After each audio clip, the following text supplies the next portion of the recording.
Welcome to Hurrdat Sports Live. Shot to him downfield. Stockton fires downfield.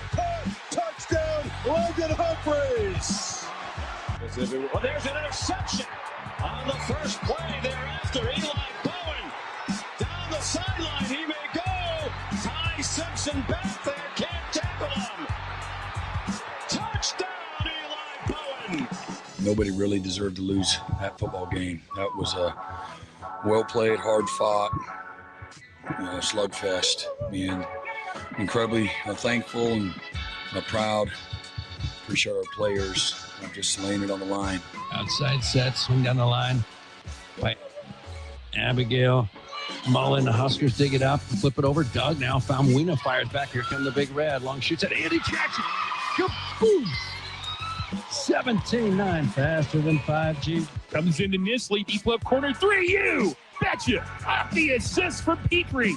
Sandford for 3. He's got all 6 for the Huskers. Nebraska and Sandford with the flush. He's got 8 of Nebraska's 10. 5 to shoot now. Sandford gets it to go.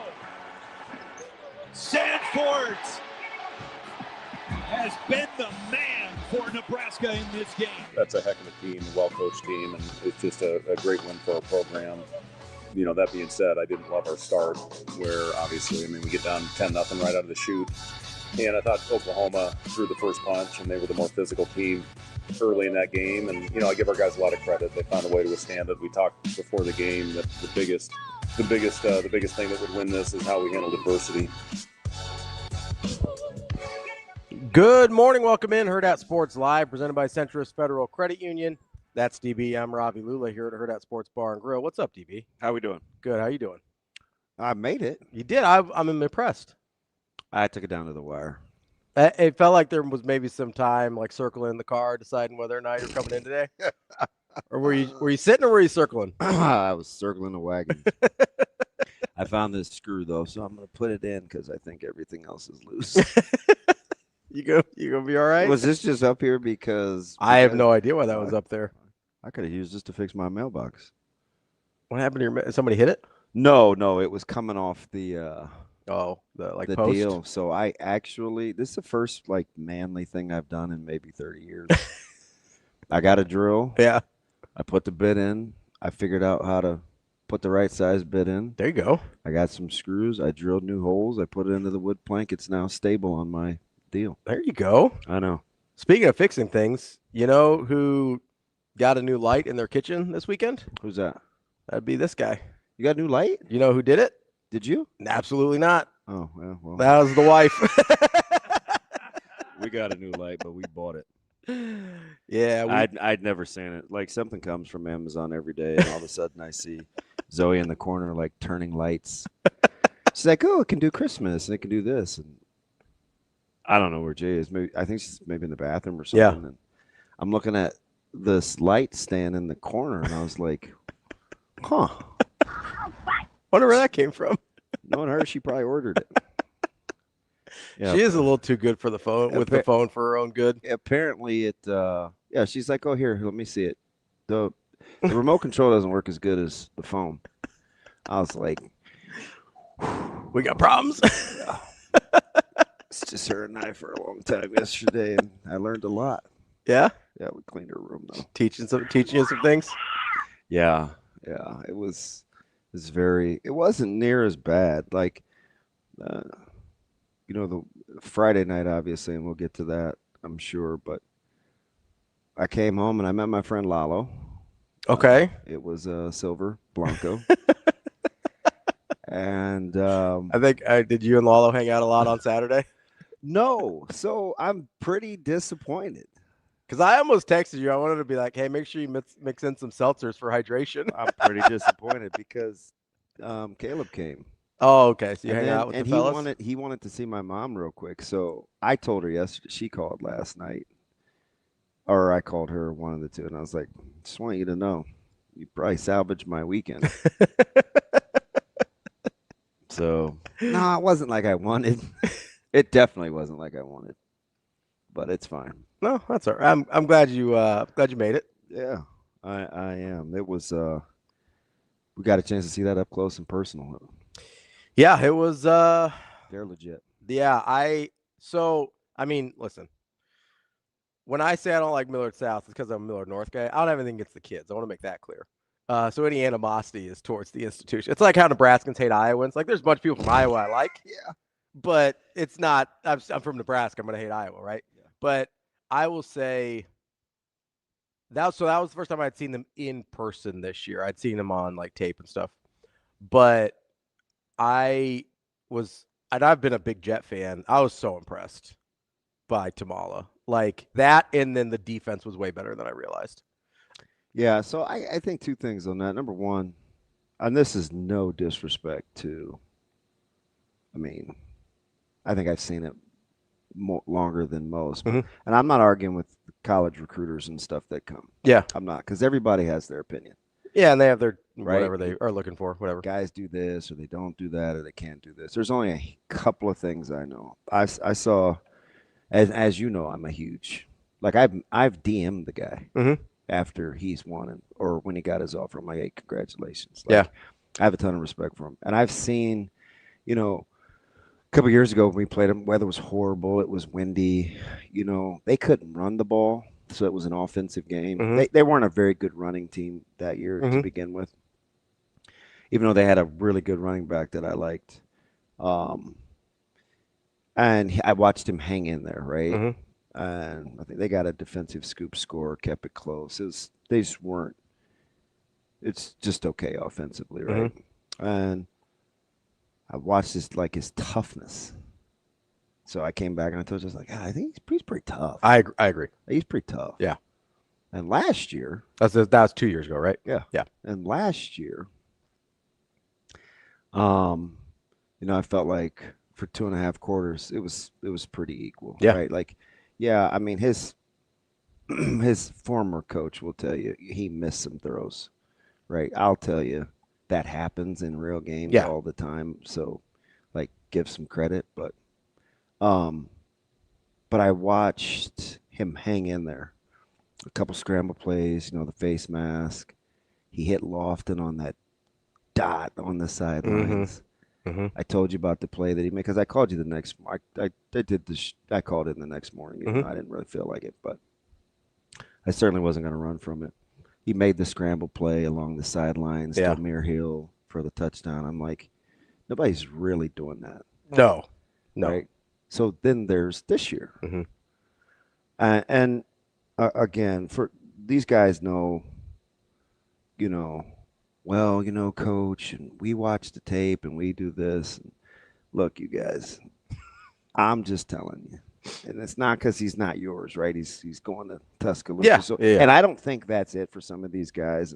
They'll talk about staring down, receivers or being in a system offense. And I always laugh at system offense because any good quarterback is playing in a system. So everybody's yeah.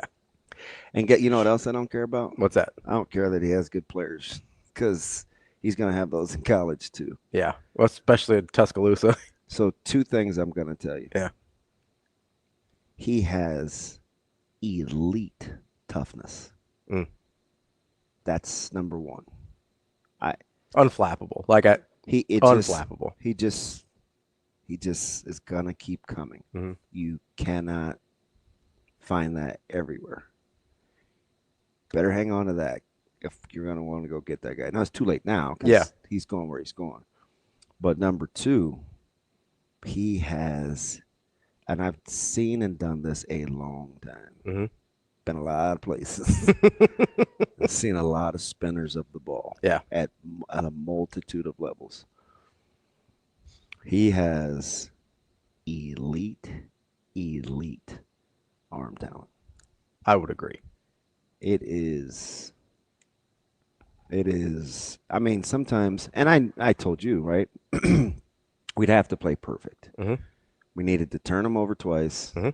We needed to get a defensive score. We needed a special team score. Yep. Like I just felt like that keeps you in it. That would keep us in it. And I get, like, it's not even a criticism.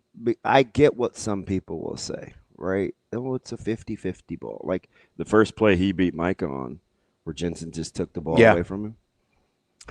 There's something to quarterback play where you say, my guy's better than your guy, and I'm going to put the ball on him. He put the ball on him. That's on the move, by the way. That's not a knock. No. I don't look at that as a knock. No, he's like, more quarterbacks need to do that. Yeah. Number two, like I'm seeing the whole thing. Like we had to kind of we didn't dumb it down a little. We basically had to go to like 2 coverages because of the pressures, right? Because we wanted to bring pressures. So I can see the routes. I know when he throws a corner route early and on time. I know when he anticipates an over route. Like I can see it. Yeah, because you know how it's supposed to be covered. Yeah. It's some of it is laughable. I was like, never late. Never. Some of it is just it's just he threw a corner route to Amarion on 3rd down. We had to give him more 3rd downs than they've ever seen. Oh, I'm sure, yeah. Couldn't stop him, but he threw a corner route to Amarion in front of our sidelines where it reminded me of the Lofton play along the sidelines at State, where it's the only place his guy could get it. And I watched AJ come out of his break and immediately look up. Yeah, because he knew the ball was going to be on. The ball was in the air. Yeah, it was almost pretty. Yeah, right. So I'm just like if you weren't playing against it, you'd be just infatuated by it, probably. Yeah, and I mean there are times where it's hard not to be anyway. You are. Because you're just like, how did that even happen? Like he's an elite level arm talent. I'm glad you said that because I don't think that gets brought up enough. People don't because they like to just be like negative and they try and find reasons why he shouldn't be committed to be Alabama or wherever. And I'll tell you the other little dirty secret. They were fine as a team. What do you mean? Like just the antics, the actions. Oh, it didn't seem like there was much. Not at all. Yeah, it seemed pretty clean. Not at all. Yeah, I mean, I'm right there on the field. Like I didn't see anything. I'm like, and I wanted to. I would have told. Which a couple years ago was not the case. No, to be clear, it's a vastly different. Like thing. The temperament seems way different. It's a vastly different thing. Which new head coach like that tends to happen sometimes. Listen, he's legit. Yeah, Mendenhall. Yeah. I was super impressed. And you know what? He doesn't make it about him. Yeah.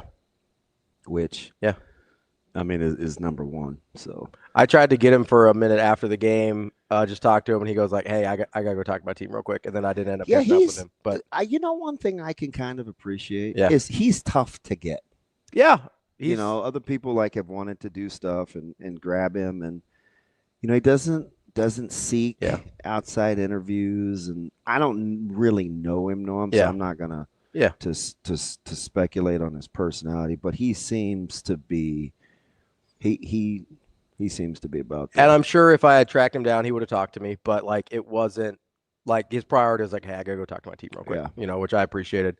I did get to talk to Jett for a second, like in that he's sensational. I was with Tim for most of the first half, Verghese, and the throw that I think we were both even Tim and I have had the conversation about arm talent.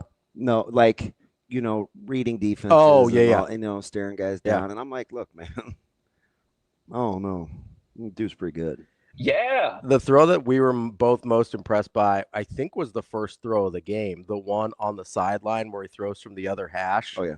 Which is that's an insane throw, especially at this level. Yeah, and nobody else makes it. You're willing to concede that. Yeah, that's the thing that you're like, it's the skip pass to the corner in basketball where you're like, yeah, I mean, if you can throw it over the backboard and that guy's still open, go for it. Believe me, like that's an insane throw. Yep. And the arm talent doesn't get brought up enough. His accuracy. He's also huge. Yep. That's the great thing. Like he's a giant. He's 6'4", full 6'4". When you see him, he's a big kid. Like that was probably the first time I had stood next to him, and I was holy cow! Like he's a big dude. Yeah, he's Last thing on Jett, I was also super impressed because you guys did try and bring a ton of pressure. His pocket presence is unbelievable. Yeah, I was so like his ability to move. I was so frustrated early because we couldn't get lined up right, and a couple times we didn't come on the pressures.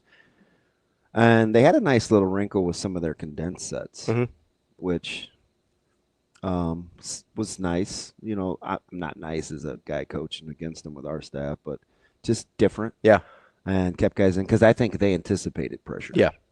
So, you know, the first 15 plays, we probably only ran about 4 of them right. And we kind of settled in the middle, and then they adjust.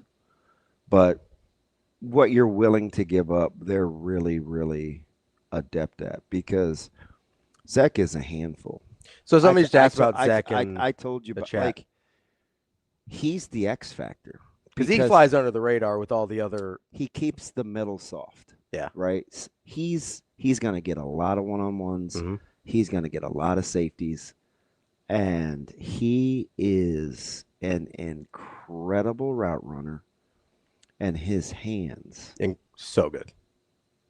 Dude, he runs like he has no bones in his body. I'm just telling you. I've never heard that before. That's funny. He runs like he's like real fluid. Very, very fluid. Yeah. Change of directions. He reminds me of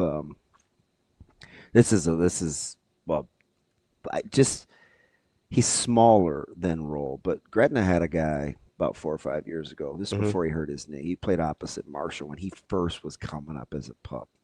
And they had this tandem out wide that the Flores got to throw to. And Roll was really, really similar. Yeah. Where he's just shifty and he could sink his hips and change his pad level. Get in and out of breaks real quick. He could stem you. And, you know, you try to replicate it, right? On those over routes or those little cross routes, we work the switch release where, you know, we want to switch the coverage. I mean, we must have seen it 70 times in practice. Now, it's different when it's 88 and 10 doing it. Yeah. You know what I mean? Yeah. It's like, okay. Which 88 was pretty good, too. Hey, so he's the guy that about a year ago, I said we got to find a way to get him recruited, but he's kind of flies under the radar because that was when they had law. Yeah, they had a bunch of dudes. So, and even Prince was going to play a little offense then. Yeah. This was before they kind of settled in. And so, but he's big body. Yeah. Pretty good. He's a big kid, but Zach is it's tough because you can't really play. There's just a lot of things you're forced to almost just play man. Which is probably because not ideal. Can't, you know, if I was drawing it up on a dry erase board, what you could get away with, you could get away with an okay defensive line. You need really good insides, and you need probably better safeties than corners. Like if you didn't get it all, like it's easy to say, well, I want this and I want that. Like if you just have, if you're being realistic, if I'm just being realistic, I think that's how you've got to do it. But we just couldn't possess the ball long enough either. A couple short fields. It's just like his accuracy. I was floored. Yeah. But I shouldn't have been, right? Because I lamented over the throw that he made at State in the corner of the end zone. That was kind of the backbreaker. You know, the little comeback, and it was at the pylon. Yep. Go back and watch that throw. Yeah. I said it I'll go back and watch that throw. He threw it down a hallway on the move. Yeah. Like literally down a hallway on the move. Yeah, his mobility is a little underrated too. He can manipulate the pocket. And he can throw on the move really well. Yeah. Yeah. It's funny. Mosey and Merritt and all those guys got into the Metro Kansas City versus Omaha discussion. I'm like, look, man, stop.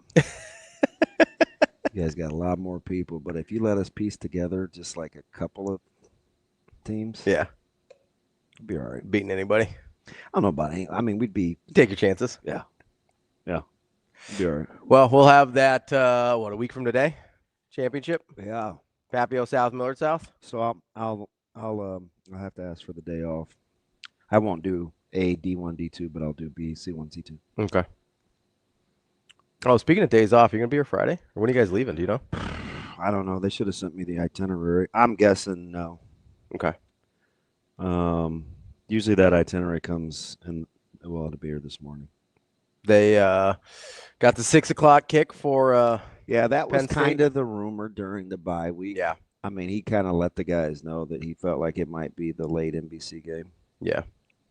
Yeah. Well, it's not So I'm excited. prime time. What time you guys gonna get back? About 2 a.m? I guess It's later. not going to matter. We'll get an hour back. You'll get an hour back. Yeah. So I was thinking 2 if you get an hour back. Yeah. Because you got 6 Which is better than 9 5 o'clock 2 weeks ago. on the West Coast, on the left coast. Yes. I'll take getting the hour back, coming back. We've had a couple people I ask. still can't believe that. I can't believe the line. Oh, that's the most points Nebraska caught all year, right? Yeah. That by a margin, isn't it? Yeah. I would have made Penn State probably 7 or 8. Oh, that's higher than I thought still. I'd say probably 8. You think so? They're good. I get that. They're pretty good. They haven't played very good. I don't know, man. They're pretty talented. They haven't played very good. Yeah, I'd have made it 8.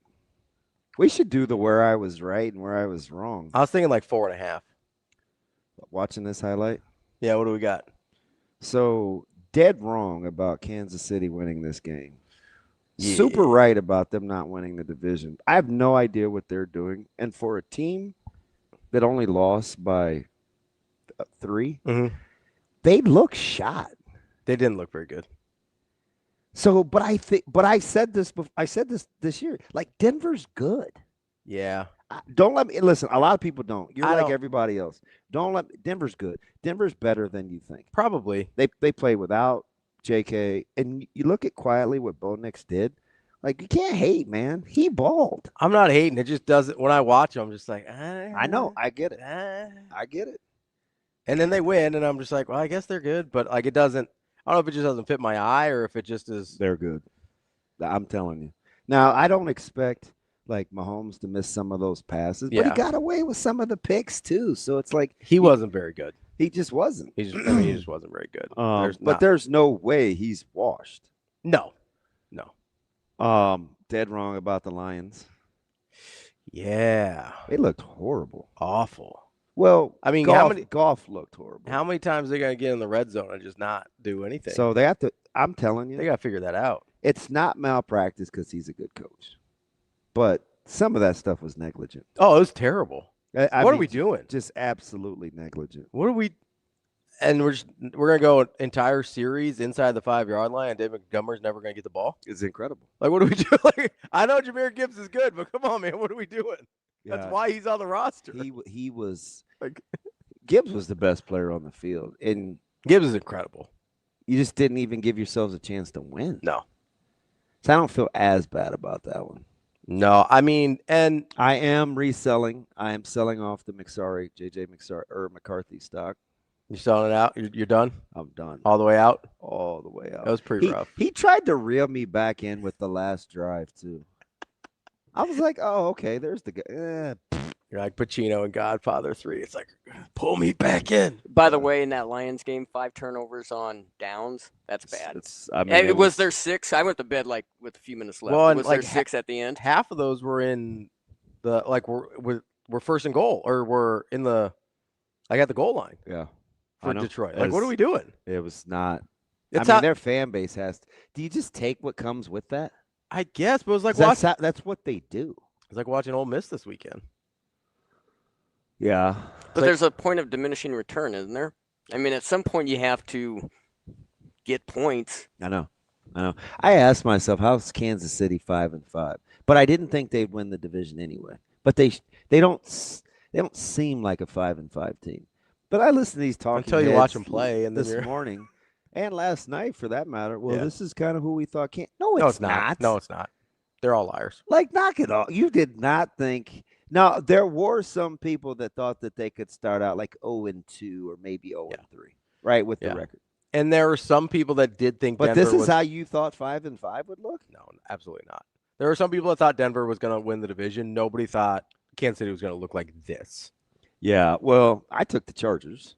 Yeah, I think I did too. And I had a tough time between the Chargers and the Broncos. I didn't told want the myself Broncos. I'm going to be mad because it'll be week 13 and Kansas City will be in first place, and I'll be like, damn it. Like, I knew I should, but so far it's – You're mad. I mean, but the Chargers, bigger head scratcher than them? No. Like, are they good? I don't know. Because I looked awful yesterday. Are the Jaguars good? I ask our – I'm sure I'll ask Cynthia today. Yeah. I'm going to say – I ask once a week to our NFL guy, is Jacksonville good? You know who I got to ask this week? Is Carolina good? Yeah, you want to hate on them so bad. Mostly because of Austin. Yeah. And they play the Niners this week, so I got to bristle up a little bit. They're super resilient. I actually don't hate the Panthers. Like, I don't have any animosity towards them. I used to like some of those old Panthers teams. Like some of the very first ones back when you were on the team. And I love Tim Biakabatuka for no reason at all. I was a big Steve Smith guy. Who's the bigger head scratcher? And I know what you're going to say because of the quarterback, I think. Okay. But based on expectation levels and how they actually play, at least the Chargers have a winning record. Mm-hmm. 7-4. I mean, like, they'll probably make the playoffs still. Anybody more frustrating than shouldn't the Falcons be good? I don't know. I might have missed on Penix. Like, we would have missed on Penix. Right, yeah. I mean, I didn't want to throw you in there, but yeah, we were both on Penix, and I still think it's too early. It might be too early, but right now he's not good enough for them to be good. I think their defense has some problems too. Like, don't get me wrong, it's not just a Penix issue. Still can't get after the passer. Yeah, which they tried to fix a little bit with the draft here, but they're struggling. Yeah. I think they need a little bit more out of some of those young pups on the D line or kind of on those edges. Yeah, it might take a little bit. Maybe next year. Maybe we're a year early. Maybe next year. I said that last year. Well, but Penix didn't play hardly at all. But I did pick the Chargers 2 out of the last 3 years too. So I'll let you know I'm a genius. Well, I get enamored with the Harbaugh of it all. I think. Yeah, somehow they're 7-4. They did not look like a 7-4 team yesterday. No, I mean they're still going to make the playoffs. I would imagine like that. They're going to be second in the division, and then I don't know what to do with Kansas City. Yeah, so shout out my Lions pick, the Chiefs pick, and JJ McCarthy. And how are we feeling about it's the Bills yesterday, but how are you feeling about the Bucs right now? They haven't been healthy much. Man, I always ask the caveat every week to our NFL folks about if they get healthy. Maybe they just aren't, and this is going to be who they are. One of those years. That was a super bad pick he threw. Yeah. There was nobody there. And he gives you one of those a game. Yeah. But I still like Baker. That's fine. I mean, he's played way better than I had given him credit for. And I flipped the coin, and of course I'm going to be wrong, but between taking the Rams or the Bucs for the Super Bowl. But Rams, no, they're good. The Rams are pretty good. Rams are pretty good. They're going to win that division. I still don't know if they're going to get – I worry about them stopping the run in the long haul, but maybe you won't have to. They are going to have to if they see Philly. Well, I think they're going to have to if they see the Niners too. Yeah, they're better than them though. Yeah, it's fine. We'll get them. Do you know what I mean? Like, if you just go down, like, I don't know if they're better than Philly. No, I think Philly's probably better a little. than the Niners. I think Philly's probably a little better than they are. And then if you match up the running game, that could be a problem. Yeah. I do think Shanahan gives the Niners a chance against the Rams, but he's pretty good. Yeah, I don't know, man. I'll take Shanahan against just about anybody. There's not a lot of guys in the league I'm taking over him. Well, I would take McVay, except I think Shannon gets the best of him. Yeah, What is their record? What is their record head to head? McVay may have been catching up lately. He got the last couple, but for a minute it was like 6-1 or something. It was pretty aggressive. Yeah, I would take McVay over Shanahan. That's fine. He's probably in the group. He's probably, and that's just in the NFC.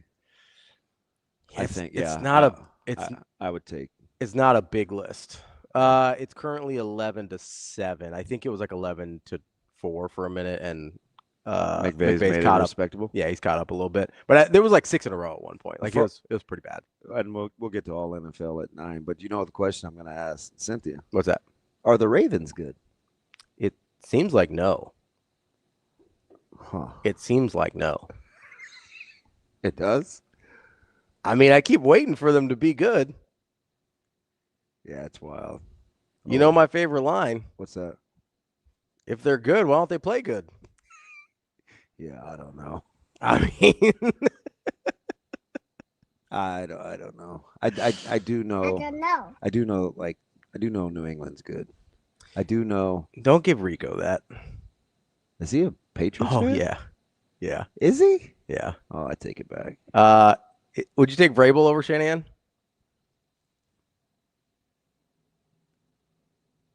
No. I don't think I would either, but I had to think about it longer. No. I mean, we definitely can put a team together, but but no, I'll take Shanahan. Take good old Kyle. Yeah. Rico says Pats may never lose again. They probably will at some point. He's just talking. They probably will at some point, Rico. That's generally how it works. So flip forward. Fast forward. Flip forward. Where I was right. Let's talk college. All right, what do we got? Oh, this is a heck of a weekend. It was. Who? I'm trying. Here, where's your hand? Why you slap my hand for? Ow, that hurt. Stop taking the free money. I'm not going to do that because you know what I'm doing this week. Stop taking the free. You know what money. I'm going to do this week?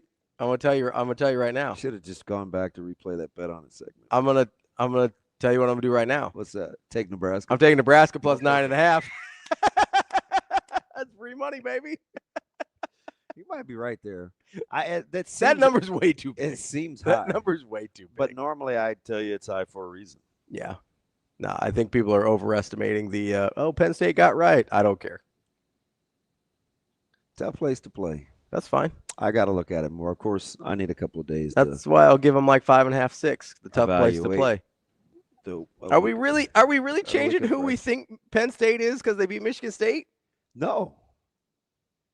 I don't. Are you sure? Because that's what that line seems to say. Because let's see what they were against Michigan State. Do you know what the line was against Michigan State? Do you know what it is? What's that? It's Knowles getting to see Lateef on film. Well, what about Lateef getting to see Knowles? Let's do it. That's what I'm like. I think get that's a lot of it. I get what you mean. You know, so that didn't help them against a bunch of other teams they lost to this year. Oh, I get it. First start on the road in Happy Valley. They're bigger favorites than they were against Michigan State, who was 3-6. Wasn't that in East Lansing? I don't care. All right.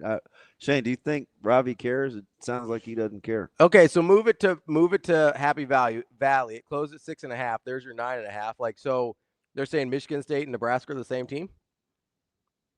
What are we talking about? Don't matter to me. Oh, no, that dude needs to be quiet. Grunkmeyer had 127 yards passing.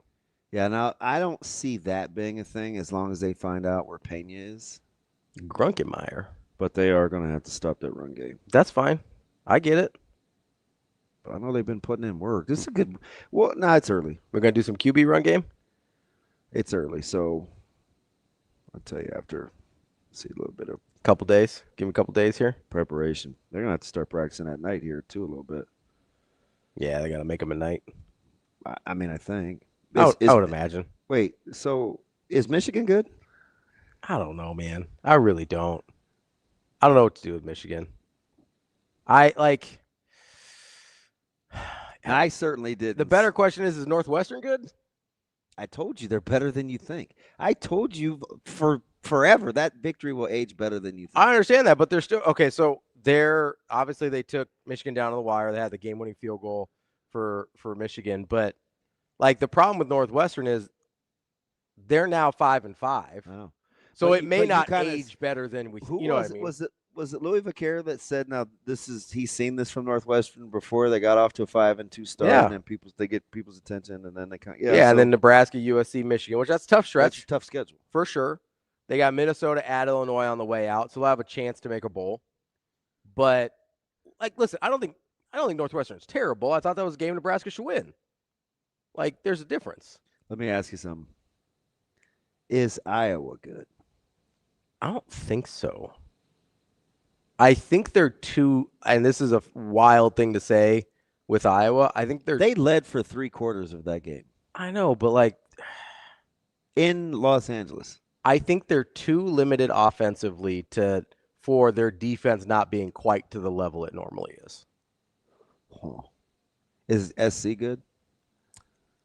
I think so. I bet if you think so. I think if you asked players, just gave them some truth serum, the game that they feel the worst about is USC and not Minnesota.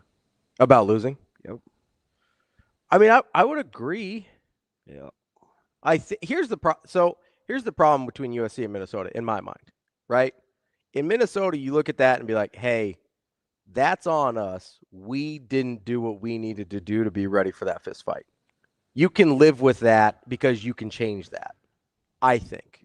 With USC, maybe they don't think this way. I think this way. So I want to preface it with that. Is I look at that game and I go, if your starting quarterback doesn't get hurt, you win that football game. 100%. I think that's why it hurts. That's what I mean. You can't change that. You can't fix that. You can fix the effort against Minnesota, right? Like if you're well coached and you're a disciplined team and you can fix that. You can say, hey, we're not going to let that happen again. You know what you can't fix? A broken fibula at the start of the third quarter. So let's go back to last week when I posed the question this way to you. When we were doing bet on it, and I liked Iowa. I said, shouldn't SC be favored by a little more at home? Isn't there was it 6.5? I said, isn't there a USC in Los Angeles and a USC on the road? Yeah. Felt like they should have been.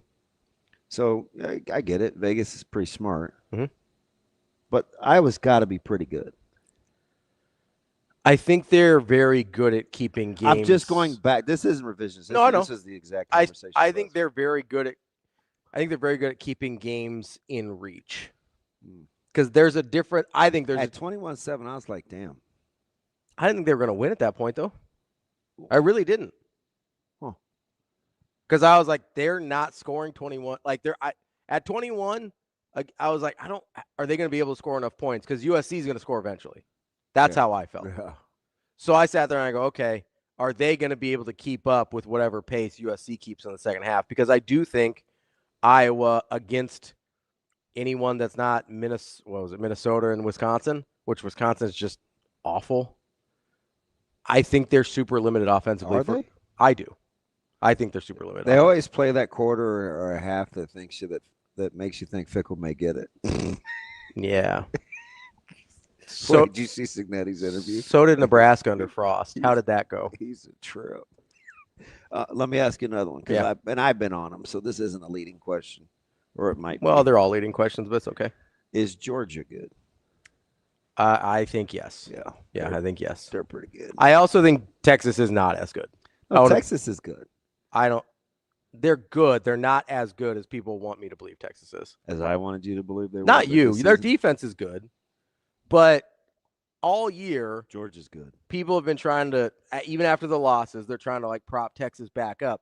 Texas is not that team. Texas is not a national title contender this year, even before the loss. That's not a national title caliber team. Quit telling me that's a playoff team. It's not. All right, I won't tell you. Well, you weren't telling me. I'm the royal we. I got another one for you. So is Georgia good? Georgia is good, but also Texas is not the caliber that people were trying to make them be. All right, let me ask you another one. I'm ready. Is Oklahoma good? I have to say yes, but I am concerned about their offense, the way Mateer's been playing lately. I was not impressed. I think their offense is a limiting factor. That's a national but that's a good championship team. Caliber. Definitely playoff. Defense, yes. National caliber defense. Definitely a playoff caliber team. They feel a little. I told you I didn't just take them against ATS. You took them to win. Yeah. They feel a little Notre Dame-y to me from last year, where I didn't trust Riley Leonard enough to think that. And they had a terrific run through the playoff. Don't get me wrong. When they came up against Ohio State, I was like, yeah, that's not going to work. That's sort of how I feel about Mateer. I don't think there's quite enough there in this current iteration since he got injured. And maybe he heals and is better down the stretch. I don't know. But if he looks like this for the rest of the year, I don't think he's got enough juice for them to win a national title. Interesting. I don't see it. But again, he could get healthy. They keep saying he came back from the wrist as soon as humanly possible. Maybe that keeps him from getting healthy, or maybe he will get healthier as the season goes on. I don't really know the nature of the injury or the nature of the healing process of that particular injury. So, like, either one could be true, but if this is the version of material you get, that's not a national champion. Another game. There's one. There's themes here in which these are all games you took free money. Yeah, that's fine. So let's get to another one. Yeah. Is Notre Dame good? They're fine. They're pretty good. They're fine. Pittsburgh defensively, I told you, they're legit. Pittsburgh but the number was right. Pittsburgh is legit. What was the number? It ballooned to 13. I think I took the Irish there. No, you took Pittsburgh. Are you sure? Yes. Taking Pitt doesn't seem like me. Yeah, it's free money, you said. Unless I was just doing it to annoy you. Let me see what the number was there. It was higher than it should have been. It closed at like 13, I think. Was that the one that was like 11.5 most of the week? Yeah. It closed at 12.5, so it was 11.5 most of the week. Their defense is the only reason that thing didn't balloon. Oh yeah, offensively though, they got Carr a couple times on some nice ones. They're bad offensively though. See them playing like that, Robert. Like that's tough when you no, they're defensively they're really get a savvy low hole guy like that. Carr's he's started playing pretty good. We don't know who's better, Miami or Notre Dame. Oh, I think at this point in the year, Notre Dame. I think. You taking Notre Dame over? You taking Miami over Notre? Like earlier in the year, I think Notre Dame was kind of figuring some things out. But who are you taking? I don't know. My gut says if they played tomorrow, Notre Dame wins. Yeah, but I'm still mad Notre Dame didn't give the ball to Lovemore when they played the first time. That's their own fault. I would agree. I said that real time. Yes, you did. Is Miami good? I don't think so. I think Carson Beck is a problem. Oh, how the coats have turned. Yeah, I mean, so again, he was a guy that I liked because of his resilience. Resolve, yeah. You know, like I like a guy, but at a certain point, and I can't remember, I think I said this on air. At a certain point, you have to ask the guy to stop putting himself in a situation where he has to show resolve. Like, it's nice to have, but stop being the one that makes you have to have it. I used to say that about Andrew Luck. Oh, yeah. You know, he's call him Captain Comeback, and I was like, "Well, stop letting him get giant leads." Yeah.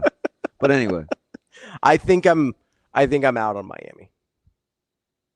I think I'm out on Miami. That ACC's a mess, though. Is Texas A&M good? Yes. I don't know if I think they can win a national championship, but they are good. How about your boys celebrating at half and then getting fired? How about the gamut of emotions for old Shane? Unbelievable.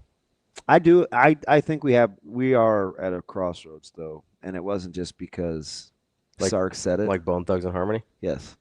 Meet me at the crossroads. You didn't think I knew that one, did you? You should. That's trendy. That's pop culture enough. It's not super cultural. All right. Like ethnic, where it would lose you. I think it has enough crossover. Okay. I mean, your guys were playing that at parties too, I'm sure. I mean, your guys. Your friends. Jermaine and those guys. Jermaine and Cliff. Yeah. Okay. So you're not sure on A&M? I don't know if I think they can win a national title. They're 100% playoff caliber. I don't know if I think that they're like, do I think they're better than Ohio State, Indiana? No, I don't think so. Is Oregon good? Not national title good, playoff good. I don't trust their offense. So you had to have whittled your national. So you started at around 6 about a month ago. Yeah. You have to be less than 6 now. Let's see. Let's count them. Let's count them up. I'm going to bring up the rankings. Because this is one of those years I feel like in the NFL too, where I don't know if I could see a team. Ohio State, Indiana, Georgia. So you think Ohio State's good? Yeah. You think Indiana's good? Yeah. But you don't know why Penn State's favored by 9.5. Listen, I mean, I don't think Oregon can win a national title either, and they hung in there with Indiana. Okay. I don't know if I like that analogy, but I'll ride with it for now. I'm not sure on Texas Tech. I probably need to go back and rewatch some games on them.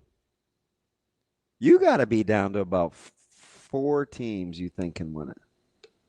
Yeah, I also see. That's why I think buys are important. And I'm going to talk to Cynthia about this in the NFL.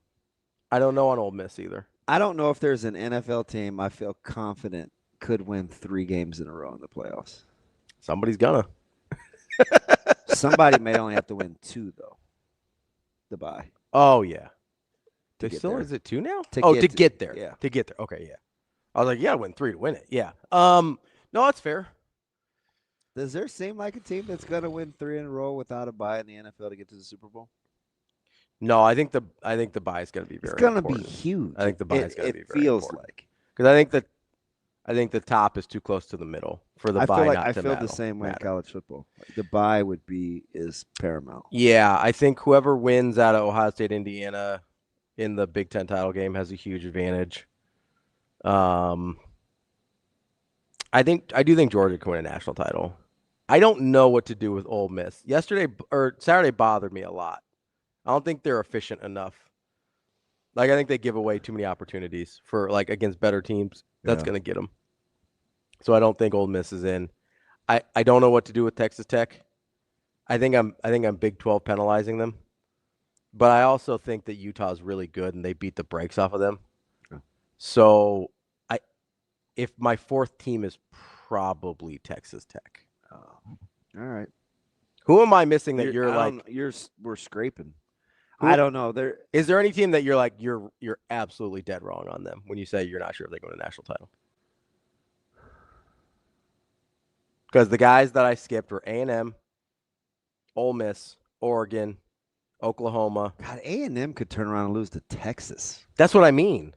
Like and they would still obviously make the playoff, but I don't know. I don't trust A&M. Maybe it's an A&M thing. I just figure they're gonna A&M at some point. But I don't trust it. I have to think about the brackets. I think, and I get it, there's some talk already about out-of-conference stuff and scheduling. Seedings will absolutely matter this year. And I think you have to look at who you beat, not who you lost to. So I still think out-of-conference is going to have some merit. We'll see how dicey the seeding gets this year. So skip the bracket. Like, if you're just making your list, skip the bracket, take them like in a vacuum. I think this team is good enough to win a national title. Did I miss anybody that you think they absolutely can?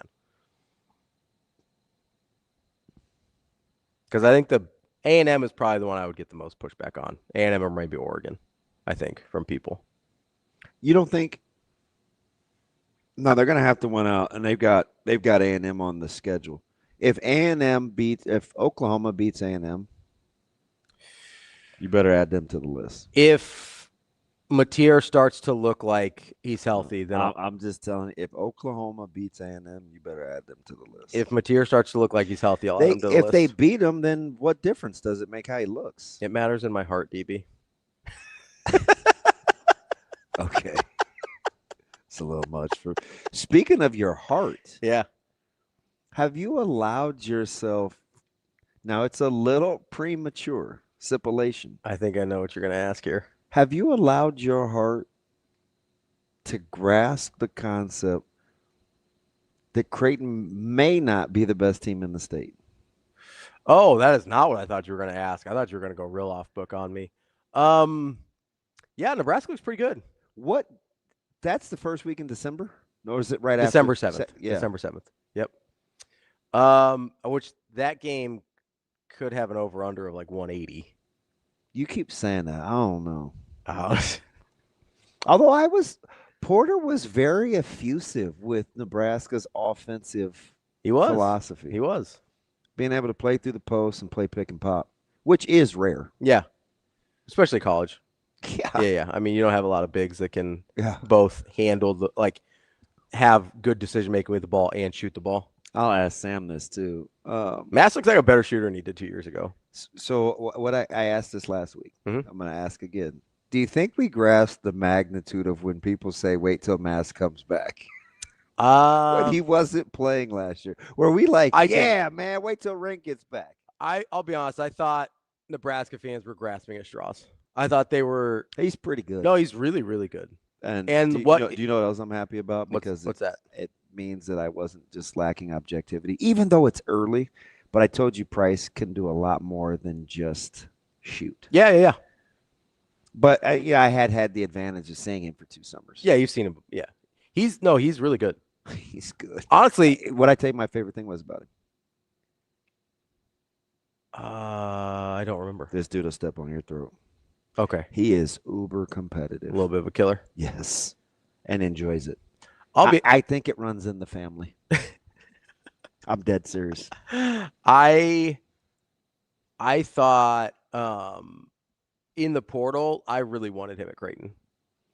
He's good. Listen, I'm not mad about getting Josh Dix. Don't get me wrong, but I wanted both of them. Like I really wanted Sanford. I really liked him a lot coming out of Iowa. But I'm prepared for that. Like I don't know what to think of this Creighton team yet. I really don't. I'm not going to temper my expectations because I thought Creighton could be really good. I do too. I still do. I don't think they are yet. I think they've got a ways to go. It's going to take some time. But I have no. Why? You can't do that, man. What did he say? He said December 7th will now be Ravi's day of infamy. Let's make a little Pearl Harbor joke there. Oh, wow. Jeez, Wyatt. Why? You can't do that, man. All right, I can finally read now. I think Creighton's further from being the team I think they could be right now, and Nebraska's came together pretty quick. Like the re-addition of Mast has been a bigger factor than I was ever going to think. Traven, I don't know why I thought they played A&M. It's LSU in Missouri. Yeah. I wishful thinking. Still think if it depends. For me, it 100% just depends on how much watch LSU. I don't think I did this week. Coach Bump. Oh, that was last week, I thought, wasn't it? Yeah, but I mean, it takes. Oh yeah, give him a little extra. Yeah, to settle. What I didn't see. Who did they play? I don't know. Week? I missed LSU this week. Green was putting on a clinic. Oh, was that Arkansas? Yes. Yeah. That's the guy. I do kind of like watching him. That people thought he was going to be last year. Yeah. He's been. I'd have to look at his stats. Anytime I've checked in on Arkansas this year, like he puts up just stupid numbers. He's immensely talented. Yeah. He needs to play somewhere other than Arkansas. If I had my druthers. I just want to know who's going to get all these jobs. I was talking to somebody who will remain nameless because I don't want him to get in trouble. Speaking of guys playing other places next year, and I'm not talking about Nebraska, so chill, people. I have started hearing some things already about guys that are currently occupied. In Lincoln? No, not in Lincoln. This is an SEC. One of their coaches got fired. Really? This was before he got fired. Yeah, we'll have to talk. There's apparently the tampering world is alive and well in college football. Oh, you talking about down in Auburn? Nope. Okay. I'll tell you. Well, a lot of rumors going around in Auburn. Well, yeah. You think anybody wants another crack at Jackson Arnold? No. No. I try. That was one that like under the radar. I was like, that guy's not good. Yeah. And they're like, oh, he's Hugh Freeze, Auburn. You realize if it's trick or treat and you say boo, that's not tampering. He's already done. What if it happened before the trick or treat? I don't know what you're talking about. Let's take a quick break here. We're going to talk to Sam McKEWON coming up here at 8 o'clock. We will talk to CYNTHIA FRELUND from NFL Network at 9. Then we've got Ben McLAUGHLin from the Husker Radio Network at 9:30. That's DB. I'm Ravi Lulla. It's Hurrdat Sports Live.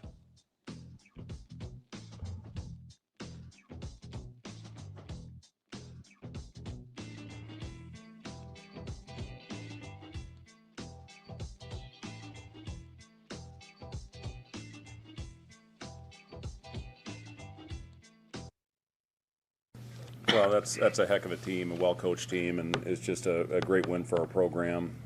You know, that being said, I didn't love our start, where obviously, I mean, we get down 10-0 right out of the chute. And I thought Oklahoma threw the first punch, and they were the more physical team early in that game. And, you know, I give our guys a lot of credit. They found a way to withstand it. We talked before the game that the biggest thing that would win this is how we handled adversity. And, you know, I thought we did that well, especially when we got down 16, I think. We dug ourselves that hole in the first half, and then we started finding the mismatch. We slowed down. We, you know, their switching bothered us early in the half, but once we, you know, got the ball to the right guy and took our time and got the ball inside, we started scoring, and that got us a little rhythm. And that's what was able to cut it to striking distance to get it to 7 before half, and then, you know, dug ourselves a little bit of a hole. I think got back down double digits, and then, you know, we went on an unbelievable run. And, you know, a big thing I think with that is we started getting deflections. We started getting our hands on balls, and that led to some runouts and, you know, some transition shots.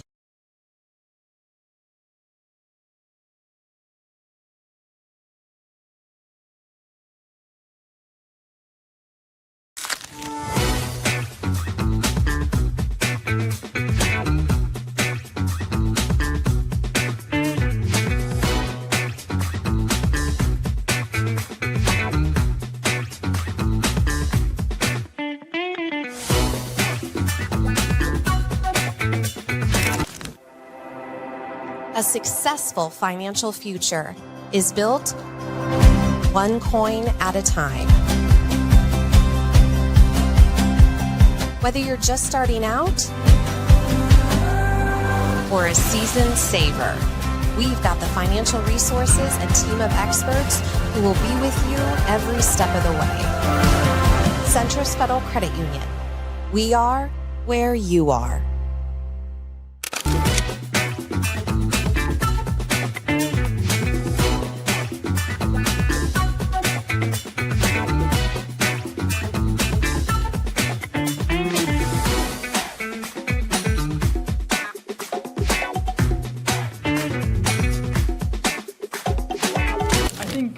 We just kind of had to get used to their pressure. We knew they were going to come out pressuring us a lot, denying all the passing lanes, stuff like that. And we just needed to figure out how to, you know, fake drive, stuff like that. So I think we got better at that as the game went on. Yeah, I think our guards did a great job of handling that initial pressure and then getting easy looks at the rim. So it really worked out. Yeah, I think like I said, we knew they were going to be physical. So coming in and kind of sparked us with some boards early, and I think that really gets me going. And then just, you know, my teammates did a great job early of dishing me the ball down low, just a lot of easy looks.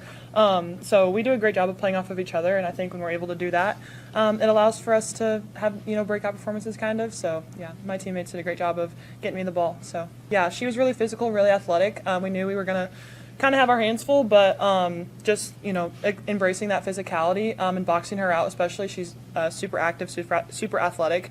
So just coming in, knowing personnel, knowing the scout, and just trying to do the best we can.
Welcome to Hurrdat Sports Live. Good, better, bad. Good, better, bad. Never let it rest. Never let it rest. It's good, get better. It's good, get better. You better get better. You better get better. Bears on 3, 1, 2,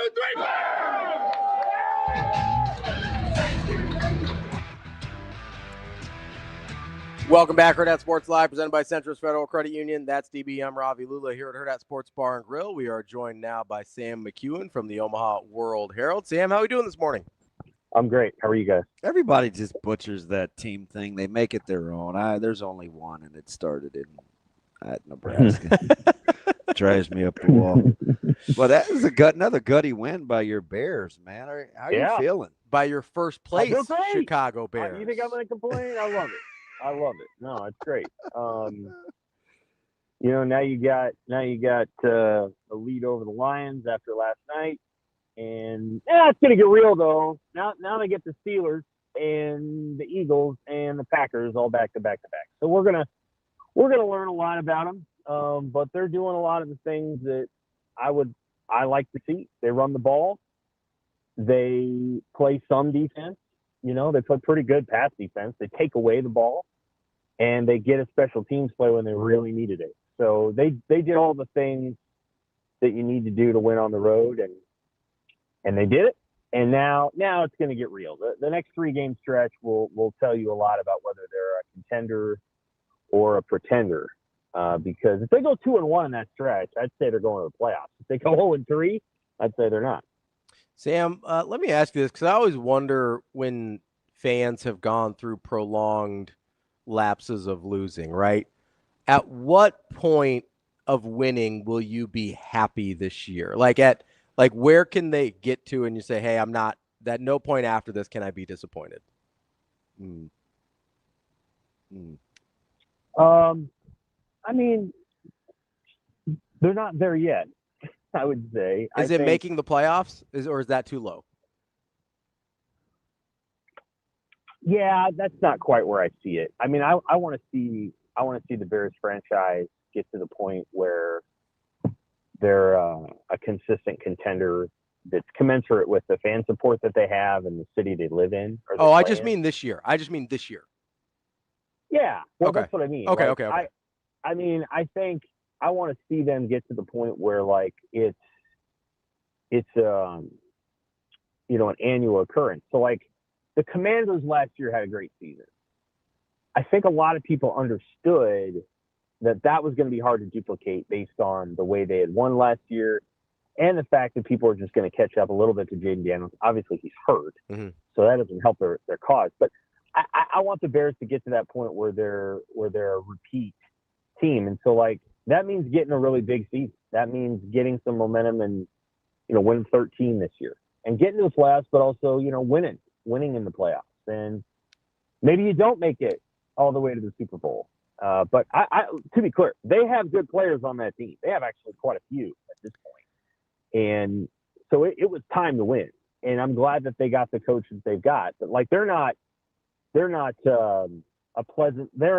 guess they're a pleasant surprise, but they got players on that team, and they actually have for 3 or 4 years. So it was time to see this kind of jump, and I'm glad that they've made it. Now I'd love to see them get to the second round of the playoffs, maybe, or win the division. That would be great. That's a hell of a division. So if you're doing that, then you're doing something, and it would mean a lot. I think a lot of people think they're not very good based on their last couple of years, and that's not wrong. But they actually, again, they have players. They almost went into Detroit last year on Thanksgiving and beat them, and probably would have beat them if it wasn't for Caleb Williams and Matt Eberflus screwing it up. Sam, some people I feel like the Bears were they weren't trendy, but a lot of people thought they could make a jump. A big jump. How much of that, we'll just stay with the Bears here for a second. How much of that do you think has to do with other teams in the division as you look at it right now with your fluid expectations versus what you think the Bears are capable of? Well, with the Vikings, it definitely has something to do with them. So that they went 1-1 against the Vikings, but definitely what's going on in Minnesota is a mess, and it's too bad for that coach. He's a hell of a coach. So I think they've got more good players than the Bears do, and so I think they should be, by all accounts, a little disappointed up there, and I think they are. Outside of that, I don't know. I mean, the schedules anymore are really challenging. So, like, what the Lions have had to experience is harder than what the Bears have had to experience because of who you draw and the teams that you have to play. And so the Bears had an easier schedule. I mean, the Chiefs have a ridiculously hard schedule, and now they got to go play the Colts. And so that stuff accumulates. The Broncos beat them fair and square yesterday, but the Broncos have had an easier go of it. They've had some easier games, and so I still think Denver's pretty good. Yeah, they're good. They're very good on defense. Best pass rush in the NFL. Nick Benito ruined Nebraska back in 21. If people remember that game, they couldn't block him the whole game. Well, they haven't been able to block him all season in the NFL. They have an incredible defense. They're pretty good. They're kind of like the Chiefs for life. I mean, they're winning a lot of close games. But I think some of it is the division teams, that the schedules they get, and then just some of the out of the gate inconsistency. You would never have picked the Packers to lose to the Browns, but they did. And the Bears have to play the Browns still and can't lose to them.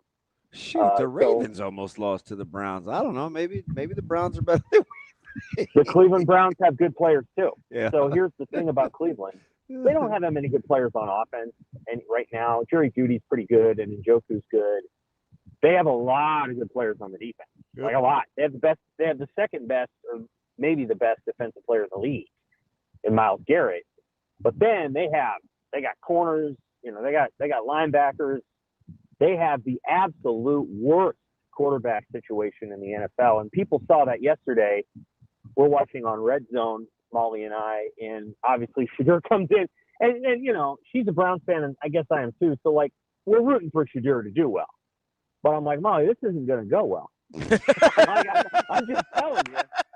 Based on preseason, and we watched all of his games in preseason. So, like, she's like, hey, perfect timing. And I'm like, I don't know about this. And we're kind of, he comes out and he's kind of egging the crowd on, and we start laughing.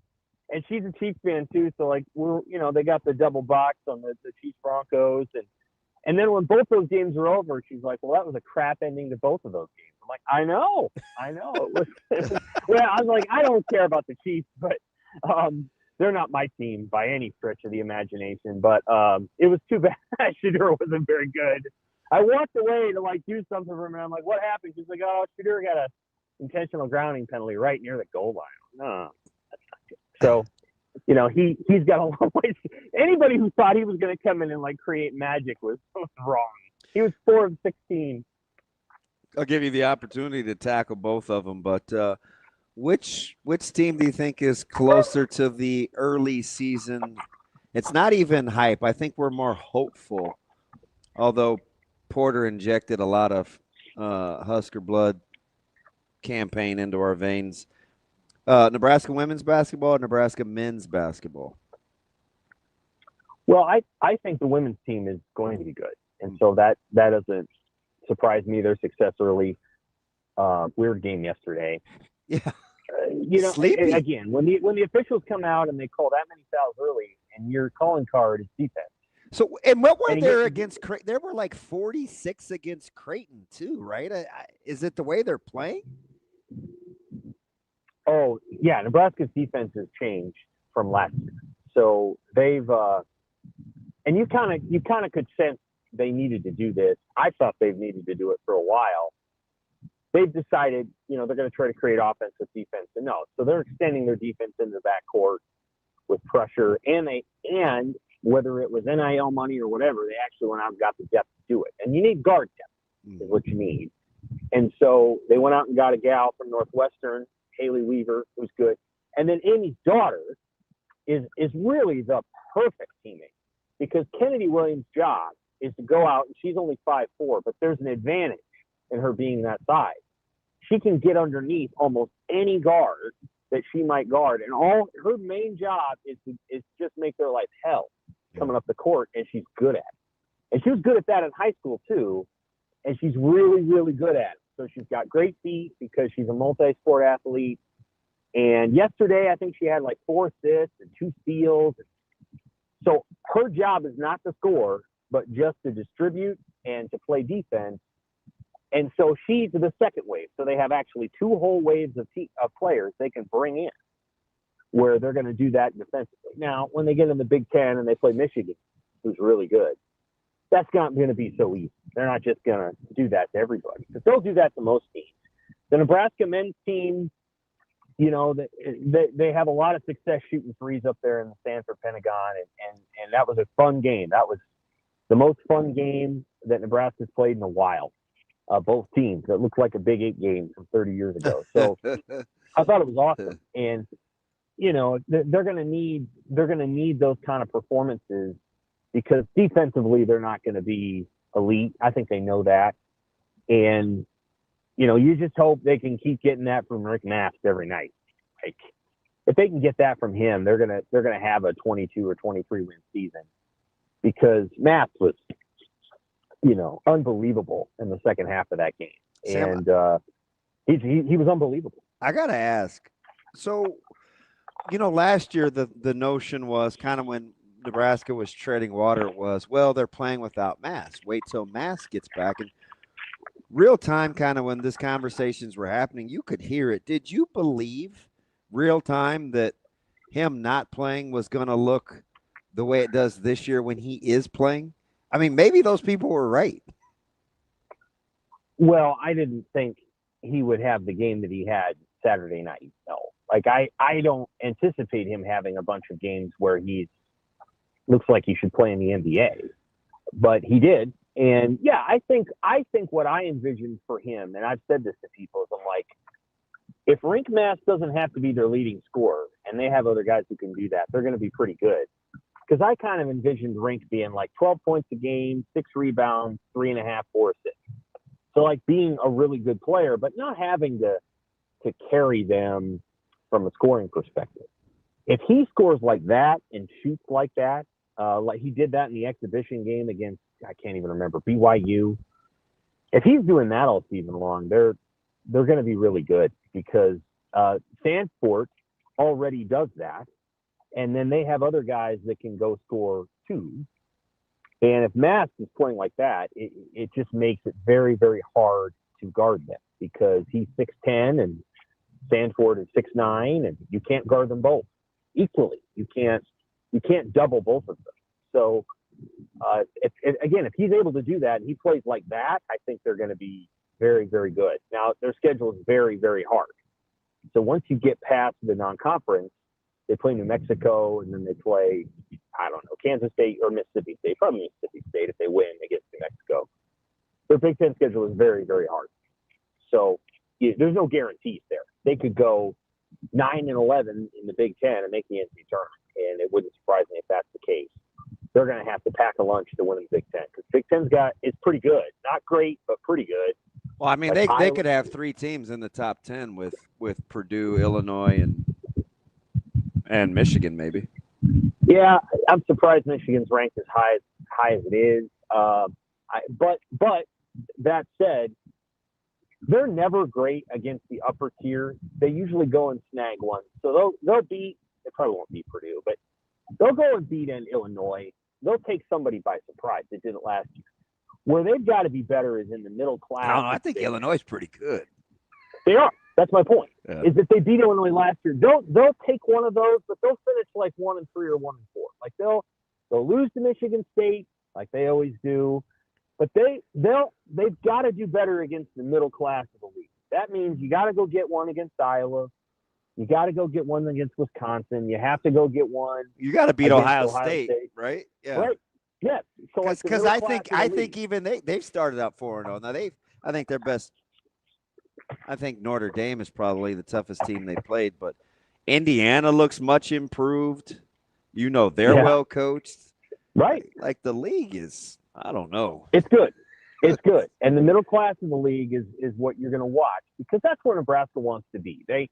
I think I did the expenses last year and I'll do them again in January. Nebraska's like Troy Dannon told Tom Chattel. They're about middle third in terms of expenses. They're not last. They're not at the bottom.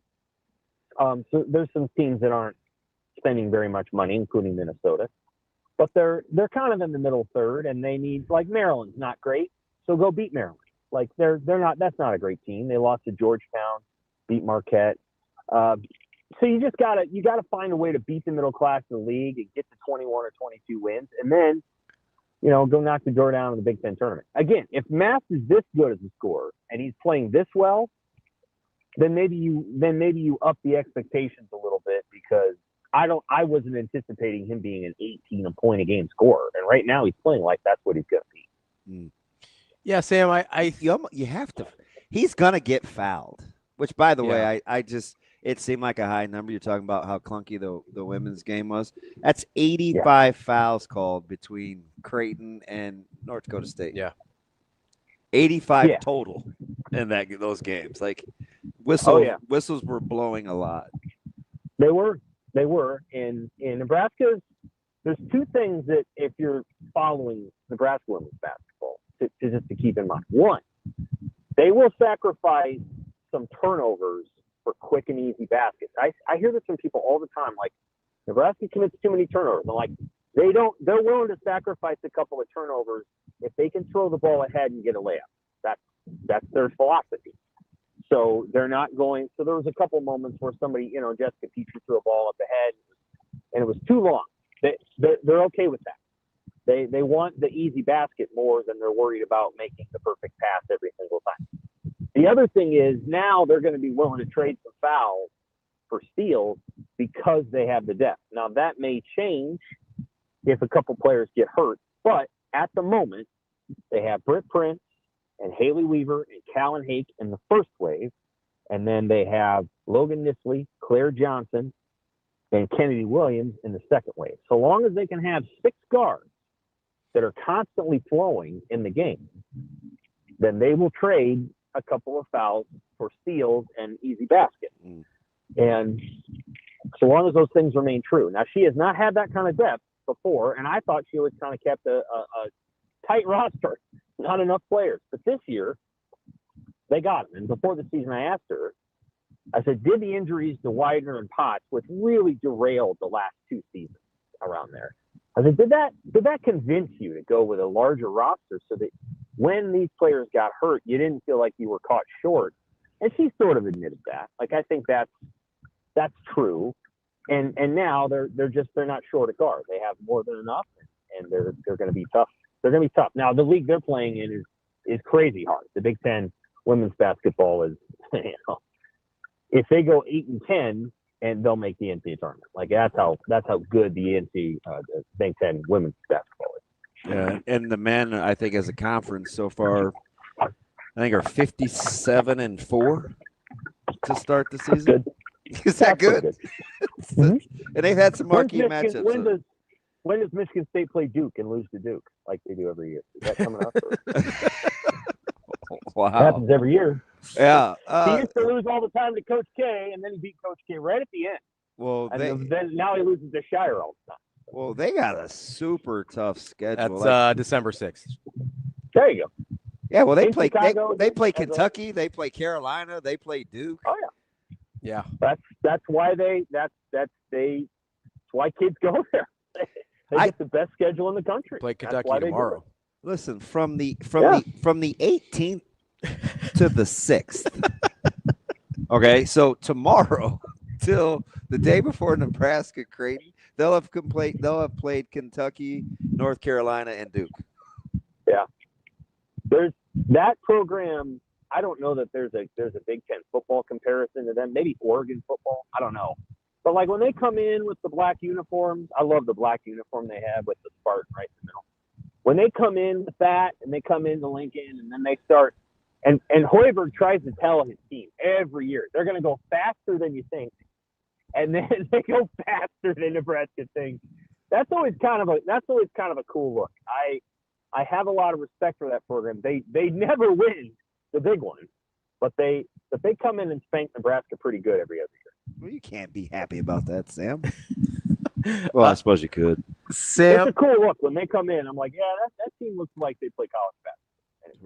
Ravi's mad about Penn State laying at 9.5. Well, that's what I was going to ask you about. I think it's stupid. But he's got his Penn State colors on today too, by the way, Sam. You can't see him, but you'd be a. I look good in Navy. What do you want me to do?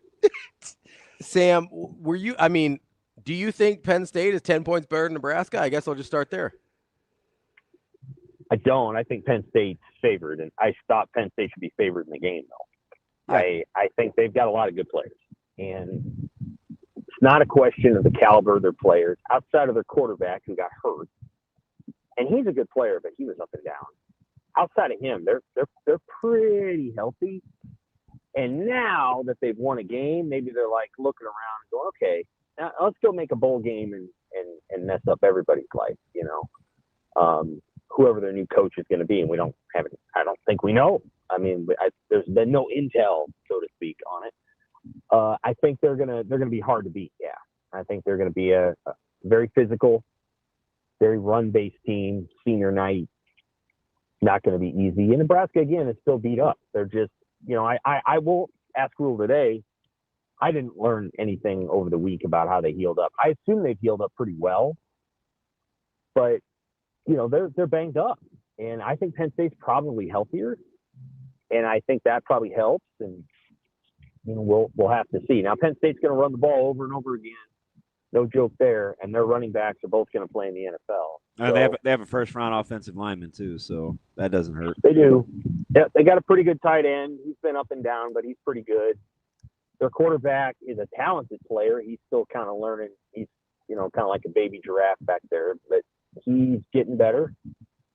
And yeah, there's, you know, I don't think 10 points, but if you told me Penn State 20, Nebraska 17, and it was probably not quite that close, it wouldn't surprise me. I think Nebraska's got a chance to win the game, but they have to play really well. They're going to have to possess the football. They're going to have to be efficient on third down. They're going to have to deal with whatever that crowd is at night.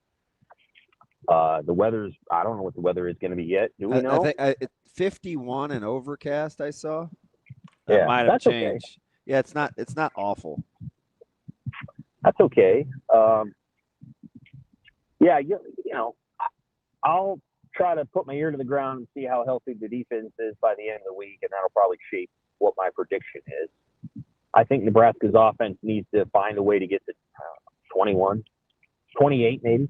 It's hard to say, depending on how healthy the defense is, whether, you know, everything's – because that's sometimes that can go one of two ways. A, you can push so hard as a team that you kind of stay healthy until the bye week, and then it all kind of – your body kind of relaxes and then all kind of falls apart. More often you see guys get that heel up, and so like they might have been at 74% and now they're maybe at 89%, and they can go and you know, smack a team around and all that. So that'd be my take so far. So Sam, I just am trying to figure this out, okay? Because are you mad? I'm not mad. I just am a little confused because Penn State loses 6 straight games. They beat a 3-6 Michigan State team. And like, I get some of those games were close and whatever. I'm having a hard time getting there with Penn State. I know they have good players, but as I like to ask DB all the time, if they've got good players, why don't they play good? Right. It matters at some point, right? And we have a pretty big sample size of them not playing good. We do. I think that they played really well against Indiana. So they just lost to a really good team right at the end. And then thought they played well against Michigan State. Again, I kind of assess to some degree where Nebraska is and what their situation is. And like Minnesota is I think a 6-point dog at Northwestern. And I think that the loss to Minnesota has sort of shaped some of the lines that have come since then a little bit. And so that's still not a good loss. Minnesota's not, and you know, I think you guys have pointed this out before the game. Minnesota's not a really good team. They're not great. And so I think losing 24-6 to Minnesota probably shifts the line a little bit. Maybe they'll get some Nebraska money and that thing goes down to 6. Well, that'd be a lot. It would, yeah. 3 points, that'd be a lot.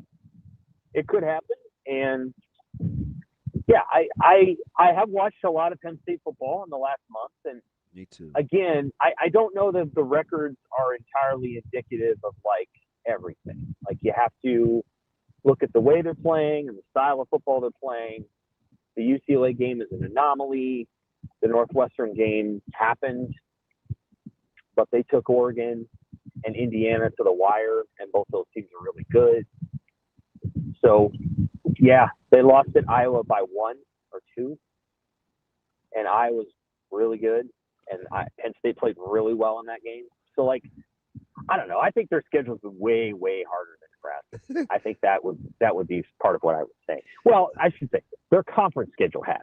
Their non-conference schedule was weak, but their conference schedule, I think, has been harder than Nebraska. Just to be candid, Nebraska won at UCLA and Maryland, and there were about 9 fans from the opposing team in the stands. So, like, I'm not trying to knock those wins because they're impressive. I want to be clear. It is hard to win on the road in the Big Ten, and Nebraska should tip its cap to itself for having done that. But those games were neutral site games. They were not really true road games. This will be a true road game. They will stick 1,000 Husker fans up at the top of the stadium. There will not be 10,000 fans going to that place in mid-November, late November. It will be a road game, and Nebraska will have to play through it. And the last true road game they had didn't go so well. So, like, I don't want to knock anything that Nebraska's accomplished. I will say that I think Penn State's conference schedule has been more challenging than Nebraska. That's just my reading. You think Penn State would trade results at UCLA with Nebraska? They would, but again, Penn State had to play the other 3 teams that are in the college football playoff rankings right now: Ohio State, Indiana, and Oregon. I think Penn State would trade Nebraska's schedule because Nebraska hasn't played any of those teams. So if you traded out Penn State's conference schedule with Nebraska's, I don't know that they would have lost as many games. And I don't know that Nebraska would have won any of those games. And I don't know that Nebraska would have won at Iowa. So, like, I think that's part of the conversation that's worth at least considering, is that's part of, that's part of the challenge. Now, again, if I were picking today, I would say for me personally, it's a pick 'em. So I picked Nebraska to beat UCLA, and UCLA was the favorite. I picked Nebraska to lose to USC, and USC was the favorite. Right now, I don't know. I think Nebraska might win. They might lose. I don't think the offense will be the issue. I think they can go out to Penn State and, put 325 yards on the board and 3 touchdowns. I kind of want to know what the defense can do. Like, can the defense go out there and stop a very, very physical, hard-edged Penn State run offense and just stop it? And because they're going to have to. If they can stop that run game and get that quarterback in 3rd and long, then Nebraska's going to win the game. I think it comes down to that. I'm just telling you guys, I don't think this is – I don't know. Curious what you think. If Nebraska won, this would maybe not far and away. This would be the most talented team Nebraska beat. This season? Yes, agreed. No question. Well, I think since he's been here. Yes, I agree. Okay. So I just want to quantify that. I agree. Like, this is the most talented team that they would have beaten if they won. Do you disagree? No question, Ravi. No, but I also, that's what I'm saying though. So the talent. I'm not arguing with the talent. Well, that's what it is. I'm not arguing with the talent, but at some point, like, we have to stop talking around the results the talent has gotten you.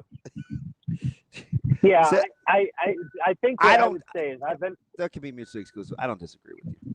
Go ahead, Sam. I think I've listened to a lot of Penn State commentary because Rule was whatever, and mentioned in those searches. So I paid close attention to what was going on there. I think that they have a mismatch in their offensive coordinator needs a different kind of quarterback, and they've never quite figured that out. Well, Gruckemeyer is kind of more Kotelnicki style than I think Aller is. A little bit. And then defensively, and I don't know if this is quite true, But what they report out there is that the defensive players don't understand his defense. So they don't understand what he's trying to accomplish. So I don't know if that's true, but that's sort of been the criticism. Is now their defense looked pretty good against Indiana and Michigan State, but so maybe it's coming along. I know there's some weird conversation out there about, well, if you take the job here, will you also take Jim Knowles' contract? Make him the defensive coordinator? I don't know if that's true or not, but that seems strange to me. If they were running a defense that was a little bit more simplistic, maybe they would have won more games. I don't know. The only 2 losses on their schedule that you look at and go, now those don't make any sense, are UCLA, and I think it's documented why they lost that game. And that was their defense. And then the Northwestern game, which is, you know what? Northwestern nearly Northwestern Michigan. Yeah, they did. And so they know how to do this. Like, they're good at it. And Michigan's actually pretty good. Sheromore made a comment after that game. He's like, teams that got 5 turnovers don't win games. Yeah. And he's like, I'm like, you're right. You actually won this game despite being 0-9 Iowa State. I was like, this is impressive. I'm like, you actually found a way to win despite throwing it away over and over again. So anyway, the point being that, like, I think Penn State, they lost to Oregon, they lost to Ohio State, they lost to Indiana, and they lost at Iowa. Those are all really, really hard games to play. And I don't know if Nebraska would have won any of those games, just to be perfectly candid. So, that's why I think that it accounts for some of it. And again, Penn State's offensive and defensive lines are pretty good. My understanding is they're relatively healthy. The running backs are healthy. Do I think that I think it'll be a chess match between their OC and Butler. But I'm looking forward to it. I think it's the hardest game Nebraska's had to play in a while. Actually. Me too. Hardest game that they've had to play in the Big Ten. I 100% agree with you. Yeah. So even harder than USC. Because that game was at home. I don't even think it's close. You don't even have to rationalize it, Sam. I think you're right. I think Michigan's closer to USC. Well, that's fine. Like, if you want to say the Michigan game was a harder matchup, I agree with that because of the way they play, and that I can concede that. And I think Michigan's a better team than Penn State. But going out there and playing, it's a long trip. There's no easy way to get there. It is like playing in a different place. I don't know how to explain it. Like, it's just different. Hey, it's a very big stadium. Shoot, I want to go rapid fire with you. All right. How are you getting there? Or do you only travel to get there one way? Because some people like driving in, some people fly in. So what do you like doing? We will fly to Pittsburgh and we will drive in. Yeah. Enjoy that drive, yeah. Boy. Gutsy. Yeah. So after the game, we'll be driving through the mountains at night. Oh, bless your heart. Yeah. That'll be a lot of fun. No. I got a lot of other words. Not fun. Right. Scared to death. About as wide as my knuckles can get. Hey, let me go rapid fire. Maybe not good team versus can win a championship, but it sounds like you have more respect for Iowa after the loss, right? To SC? Yeah, I still have Iowa ranked. I might probably the only one. But yeah. Okay, so Iowa's a good team. Iowa's good. Okay, is Georgia good? Yes. Excellent. Is Texas A&M good? Yes.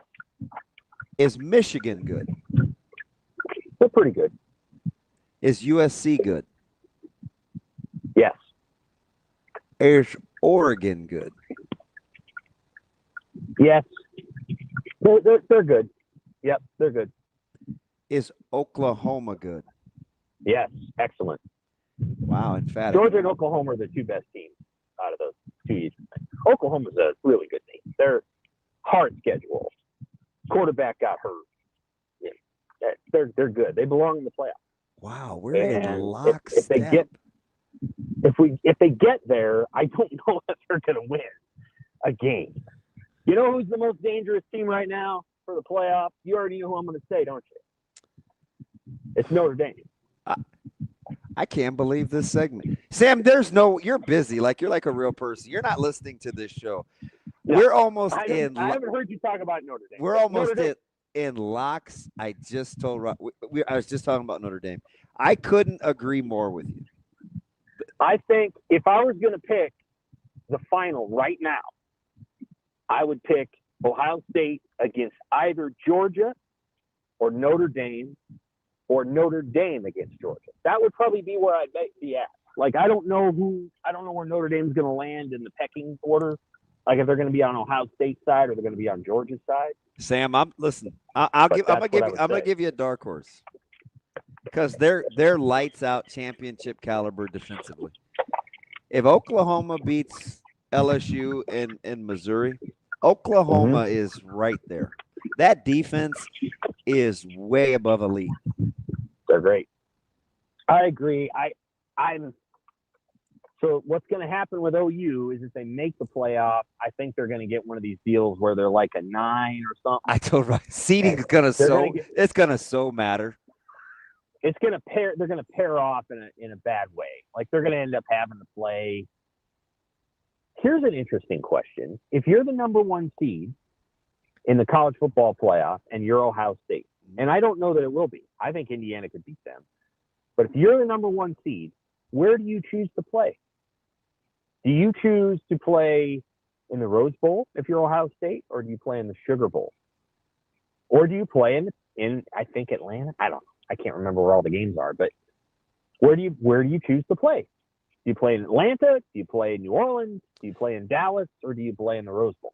Remember last year, Ohio State didn't have a choice. They had to go out and play Oregon because Oregon wanted to play in the Rose Bowl. Well, this year, it's either going to be Ohio State, Indiana, Georgia, or Texas A&M. The 4 teams that are kind of, picking and choosing. And we all know where Georgia would go. And I think we know where Texas A&M would go. So of the aforementioned, at first blush, you know what it seems like to me? It seems like Indiana would care the least. Oh, they'd go to the Rose Bowl. See, I'm almost certain. Do you know what I mean? It seems like the controlled elements would bother Indiana or contribute to Indiana's success the least of the aforementioned teams. Yep, I agree. I don't think they care that much. I think they would go to the Rose Bowl because they haven't been there. That would be the opportunity to do that versus going to a dome, which is where the other 3 games are. Can you imagine? Can you imagine a Big Ten team telling Pasadena no? I can imagine Ohio State doing it. Yes, I can imagine. Yes, I think Ohio State would be like, "Yeah, we don't need to go there. We don't recruit out there. Let's go to Atlanta." Yeah, you know what? You might be right. Let's go to Atlanta. Let's go somewhere where we recruit players. Yeah, I could see them doing that. I don't think that would even be. Anyway, of all the teams you just mentioned, the 3 right now, and I don't have Notre Dame ranked 3rd. I can't do that because the rankings are backward looking and they take into account resume, not predicted. Right. So do you think Notre Dame is better than Miami, even though Miami beat them? Yeah. Much better than A&M. As forward looking to the playoff. Gotcha. But I can't rank Notre Dame ahead of A&M based on the fact that A&M actually accomplished something that Notre Dame didn't, which was winning that game in South Bend. But if you were to ask me today, okay, who are your top 4 teams to win the playoff? I'd say Ohio State, Georgia, Notre Dame. I don't think Indiana's got the horses. I think they'll fall short. I don't know who my 4th team would be. I'm not entirely sure. You know the one thing you're missing with Indiana though? Their resolve is silly. You can't really quantify it, but you can kind of feel it. Their mental toughness is at an elite level. It is. Maybe they're the 4th team I would look at, but I feel pretty good about the 3 that I just mentioned. Georgia's awfully good. They had one. I agree. Kind of goofy 4th down play against Alabama kept them from winning that game. And their defense is starting to get it together, and they're running the ball better. Quietly, Frazier, they're running it a lot better. They are. So last year they would have been my pick to win it, but then Beck got hurt and all this other stuff. But I would say those are the 3 that I look at the most closely. I guess we'll see. Oklahoma would be interesting. I put on Twitter, in so much that anyone in Nebraska could actually like a team from Oklahoma, this team's likable. Like, they're actually a really hard-nosed, non-finesse, tough-minded team that he's built there. Dude, and their quarterback, they beat Alabama on the road without their best defensive player. Right. Their quarterback is an awfully tough guy, and that's the kind of guy that you want. That's the kind of guy you want leading your team. Listen, it's funny too what a difference a week could make, Sam. Is now DeBoer's got to win out to keep the natives off his back. Yeah, he will. I think he'll do that. The one position, if I was going to say there was one position at Oklahoma that Oklahoma's gotten right, and a lot of that's because of Lincoln Riley, over the last 15 years, is they've gotten quarterback right. And so they had Baker Mayfield and Kyler Murray and Jalen Hurts and Caleb Williams and Spencer Rattler and Jackson Darnold and Dylan Gabriel. And they've gotten that position right. And in getting it right now with John Mateer, they've been really, really good. And, if you go back and you think about Oklahoma over the years, that's the position they've always gotten right. They've always had that guy, whether it was an option quarterback or it was a passer. Oklahoma's always had a quarterback, and they have one again. And when they have one, they're usually pretty damn good. That's fantastic. Sam McKEWON. We hit the whole gamut, Sam. I appreciate it. From the Omaha World Herald. Sam, appreciate the time as always. Take care. We will talk to Sam again next week. Yeah. No, they'll beat Eastern Illinois, but you better not lose to Auburn. I know that. Yeah, I'm glad that they're really stretching themselves in their non-con in mid-November. That's when they play the game. That's just that's just what the SEC does. Got to get that extra bye weekend. Is he going to be fine without getting to the playoffs in the 12-team playoff? DeBoer? Yeah. Absolutely not. He's in trouble. If he doesn't make the playoff, he's in trouble. I mean, he just is. I've said that all year. I said at the beginning of the year. If he doesn't make the playoff, I got to look at the combinations of what he's got to be cheering for as a 2-loss team. I mean, as a 2-loss team, there's a very decent chance the SEC gets 5 in. No way. 3 are a lock. Yeah. Ole Miss, yeah. Texas A&M, and Georgia are locks. They are getting those 3 no matter what. Oklahoma, if they win out, is getting in. Mm-hmm. I think Alabama, if they win out, is getting in. It's going to start to compare 2-loss resumes. Yeah, you're gonna have to. But I think there is, and this is what I was. This is what I was afraid of, by the way. No, you know what you need to cheer for? What's that? You need to cheer for Michigan to beat Ohio State and get in. Absolutely, yes. And take a spot. You need Michigan to beat Ohio State because Ohio State's getting in no matter what. Indiana's getting in no matter what. Oregon, as long as they win out, they could probably take one more loss, still getting in. You need Michigan 100% to beat Ohio State. Yep, that's exactly correct. Because I don't think USC has a path to get in. Well, they got Oregon this week. Yeah, you probably need Oregon to win that one to make sure you get your third team real solid. But it's an elimination game, in your opinion, for SC, but not Oregon? It's not an elimination for Oregon, but if I'm a 2-loss Oregon and I'm sitting there then you got to go back to your best win. And I don't feel great about it. And let me look at Oregon's best win right now because Penn State? Healthy Penn State? It's Penn State, in which that they're not going to get credit for that anymore, so that's Iowa. At Penn State and then at Iowa. So the resume gets a little thin if they don't beat SC. So I'd rather it be, if I'm trying to get 4. I mean, that place was lit when Oregon went there. That's fine. But again, if I'm not going to give credit to the SEC when they do this, I'm not going to give credit to the Big Ten when they do this. I'm not giving credit for people that beat Auburn when they were ranked. This Penn State has turned into a bad season. I'm not saying they're a bad team, but it's been a bad season. You don't get credit because they were 3 when you beat them. Well, that's why I don't like because they lost 6 more in a row after that. That's why I don't like the record against top 25 teams for Nebraska. I don't either because it's stupid. It doesn't make sense because again, I brought this up last week, I think, or whenever we were arguing about this last. You think, do you feel real good about beating a 4-8 Oregon team? Yeah, ranked win. Awesome. No, they were 4-8. That team sucked. I feel better about beating Colorado last year. I feel better about beating Cincy this year. That team was bad. Helfrich got fired for that. Yeah. What are we talking about? Last ranked win, though. Yeah, I got him. What are we You think Oregon's hanging their hat on? Oh, Penn State was third when we beat them. I mean, they might not make a bowl game now, but they were third when we beat them. I am a little taken aback at why you're poo-pooing Penn. Because at the end, at some point, the record matters. It has to. Let's go common opponents. Nebraska beat UCLA, beat Northwestern, beat Michigan State. Those are the 3 common opponents. They're 3-0 in those games. Penn State's 1-2 in those games. What am I supposed to do? And they lost their quarterback. If Nebraska wins, will you not agree that that's the most talented team that Nebraska's beat in Coach Rule's tenure? Beat, yes. Okay. I think Michigan is on par with what we saw from. I think Michigan is on par with his Penn State team. So I just want you to, I'm just quantifying that for you. Yeah, but I also they also beat a Colorado team last year that had the Heisman winner and an NFL quarterback, even if he didn't totally look like an NFL quarterback yesterday. But at the time, people thought he was a first-round draft pick, a quarterback. Oh, I hear both. I can. You know what I mean? Colorado was a pretty good team. That defense was way better than we gave him credit for last year. That was a good Colorado team. Yeah, I don't think you're crazy. I asked. I think Penn State's better than that team, but I don't think it's leaps and bounds. That was a really good win last year. And because the season didn't end up how we totally wanted it, we kind of forget how good of a win it was. And that's fine. I get it.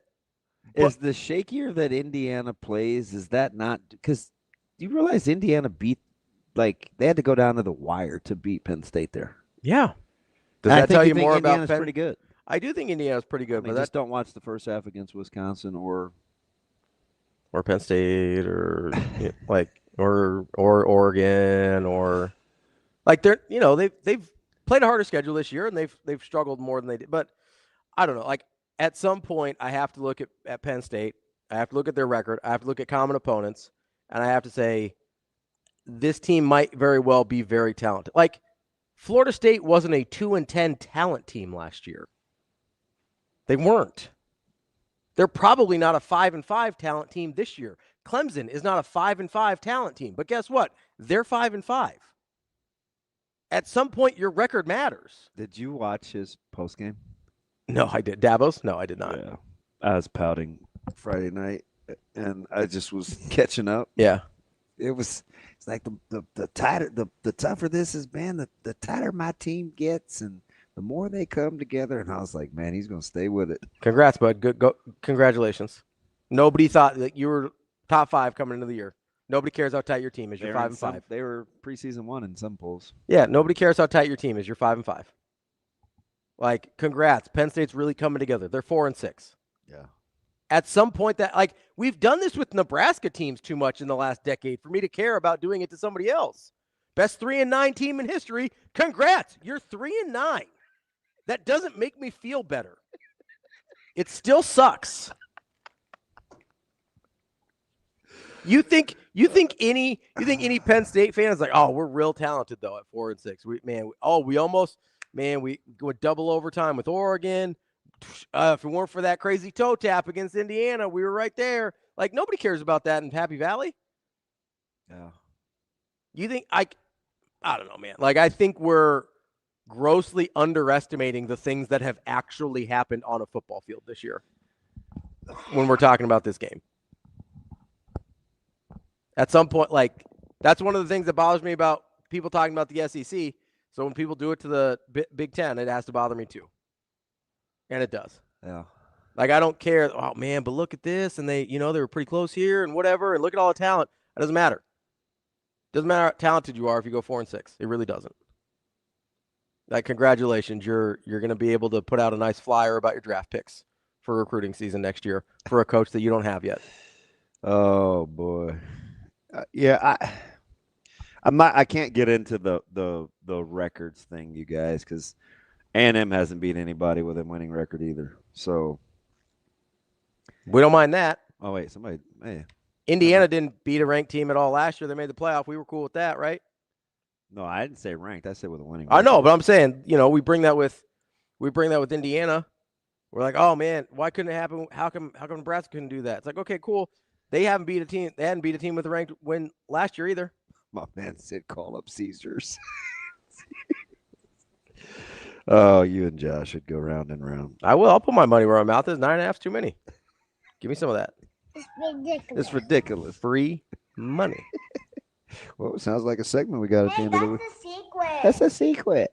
Yeah, I do have to base it off something. I'm basing off of the football they've actually played this year.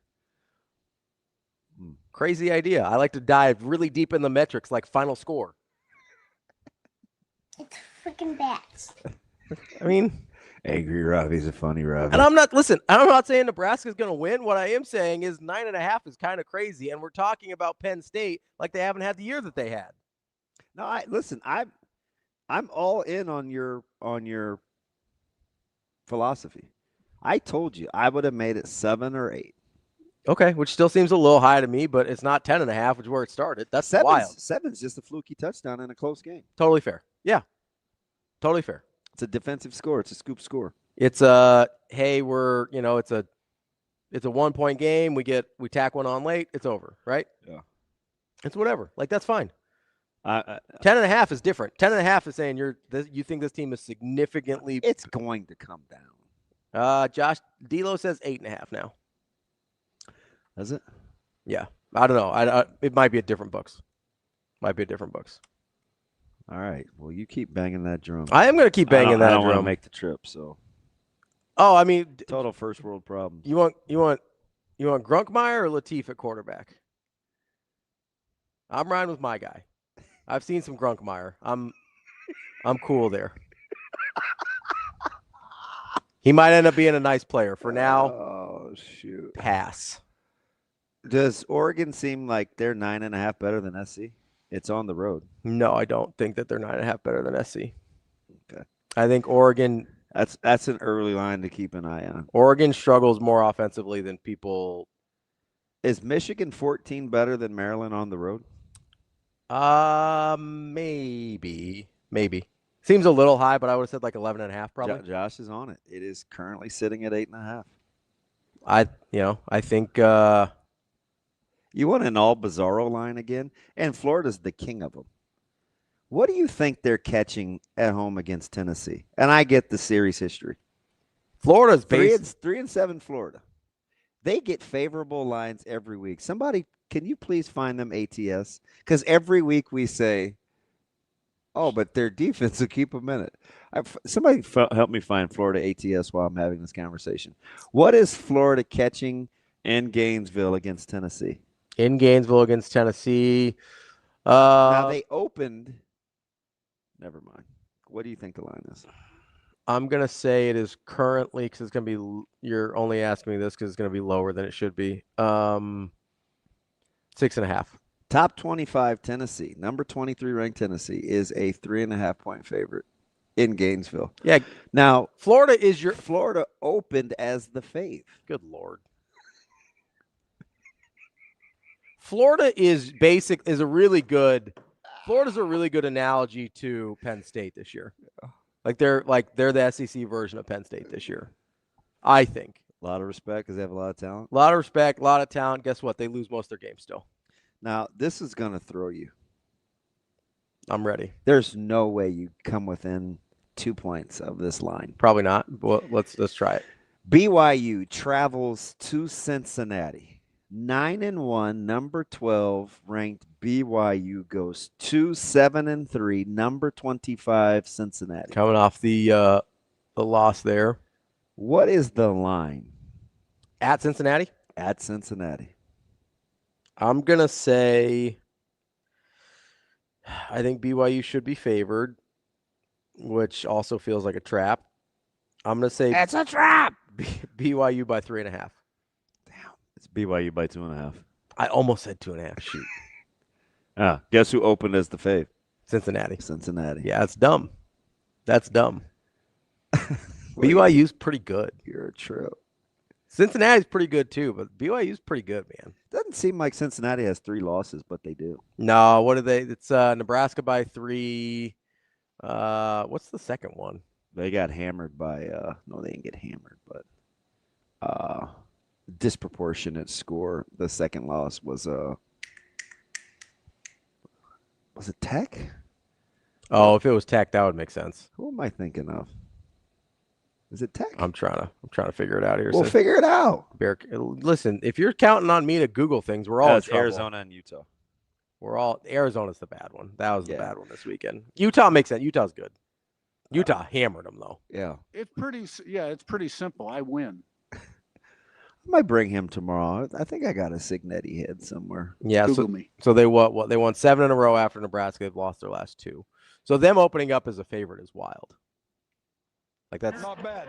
You down on Cincinnati? I'm not down on Cincinnati, but like if you're doing trending and if I'm caring what the results were, like it doesn't look great. What would you have made Oregon over your SC at home? Oregon over. No, that's Eugene. SC at home. That's how. Yeah. I would say just larger than a key number, like 7.5, 8. 9.5. 4, 6, 8. Seem right? It's a little heavy, but not terrible. Oregon's a weird team to watch. Yeah, I don't know what to do with Oregon because I don't like their offense very much. They're not overly impressive, but they win a lot. Yeah. Yeah. I don't love the way their offense looks on any given It's gonna be a fascinating moment week. in any given Considering period of the time. NFL disappointed. Didn't love the NFL this week? It was fine. Seattle was sloppy. Yeah. Detroit was careless. And Cynthia's a Lions fan. She may go all in. Yeah. Or do you think she'll homer it and be like, well, it's just how the Lions play? I don't know. It could go either way. As we've seen with fans here, you can either. Did you like the quality of play in the Denver Chiefs game? Not really. It's kind of how they play each other, though. Yeah, it's not fun to watch. I didn't have a good time with it. You would have a good time though if I called Dingman's Collision Center for my auto body repair because they're family owned and locally owned and operated. They're the best in the biz for auto body repair for 20 straight years. Just ask Best of Omaha where they've been voted first place. Go to dingmans.com to learn more and to figure out how to schedule your appointment. It's dingmans.com. Cynthia Freeland coming up next from NFL Network. Well, that's a heck of a team, a well-coached team, and it's just a great win for our program. That being said, I didn't love our start where obviously, we get down 10-0 right out of the chute. And I thought Oklahoma threw the first punch, and they were the more physical team early in that game. And, I give our guys a lot of credit. They found a way to withstand it. We talked before the game that the biggest thing that would win this is how we handled adversity. And, I thought we did that well, especially we got down 16, I think. We dug ourselves that hole in the first half, and then we started finding the mismatch. We slowed down. We, their switching bothered us early in the half, but once we, got the ball to the right guy and took our time and got the ball inside, we started scoring it, and that got us a little rhythm. And that's what was able to cut it to striking distance to get it to 7 before half, and then, dug ourselves a little bit of a hole. I think got back down double digits, and then, we went on an unbelievable run. And, a big thing, I think, with that is we started getting started getting deflections. We started getting our hands on balls, and that led to some runouts and, some transition shots.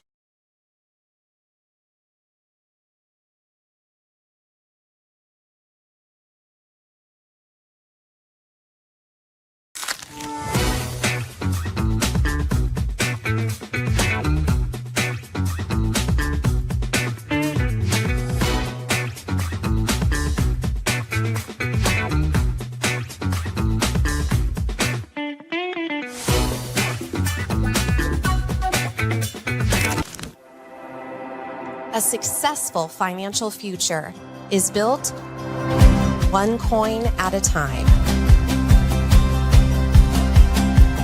Whether you're just starting out or a seasoned saver, we've got the financial resources and team of experts who will be with you every step of the way. Centris Federal Credit Union. We are where you are.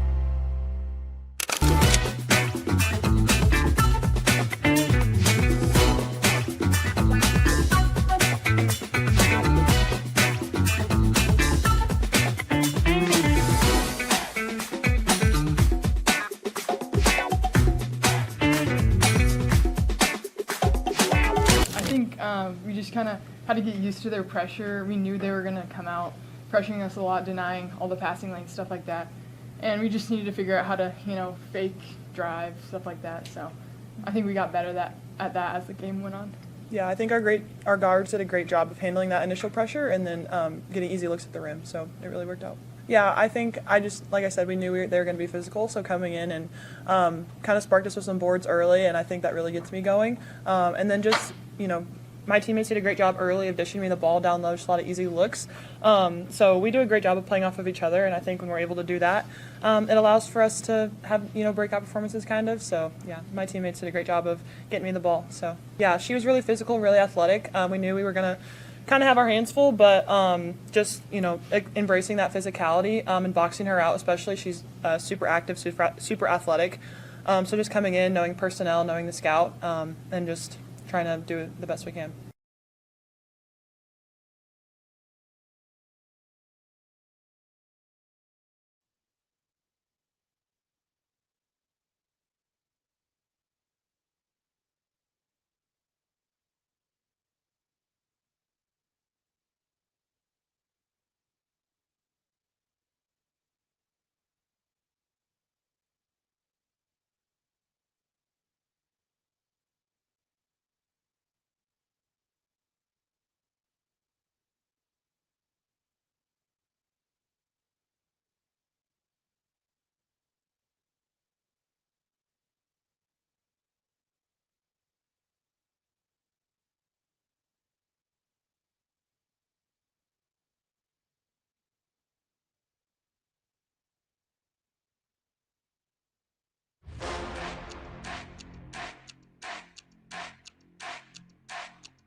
Welcome to Hurrdat Sports Live. 35 yards, Will Lutz.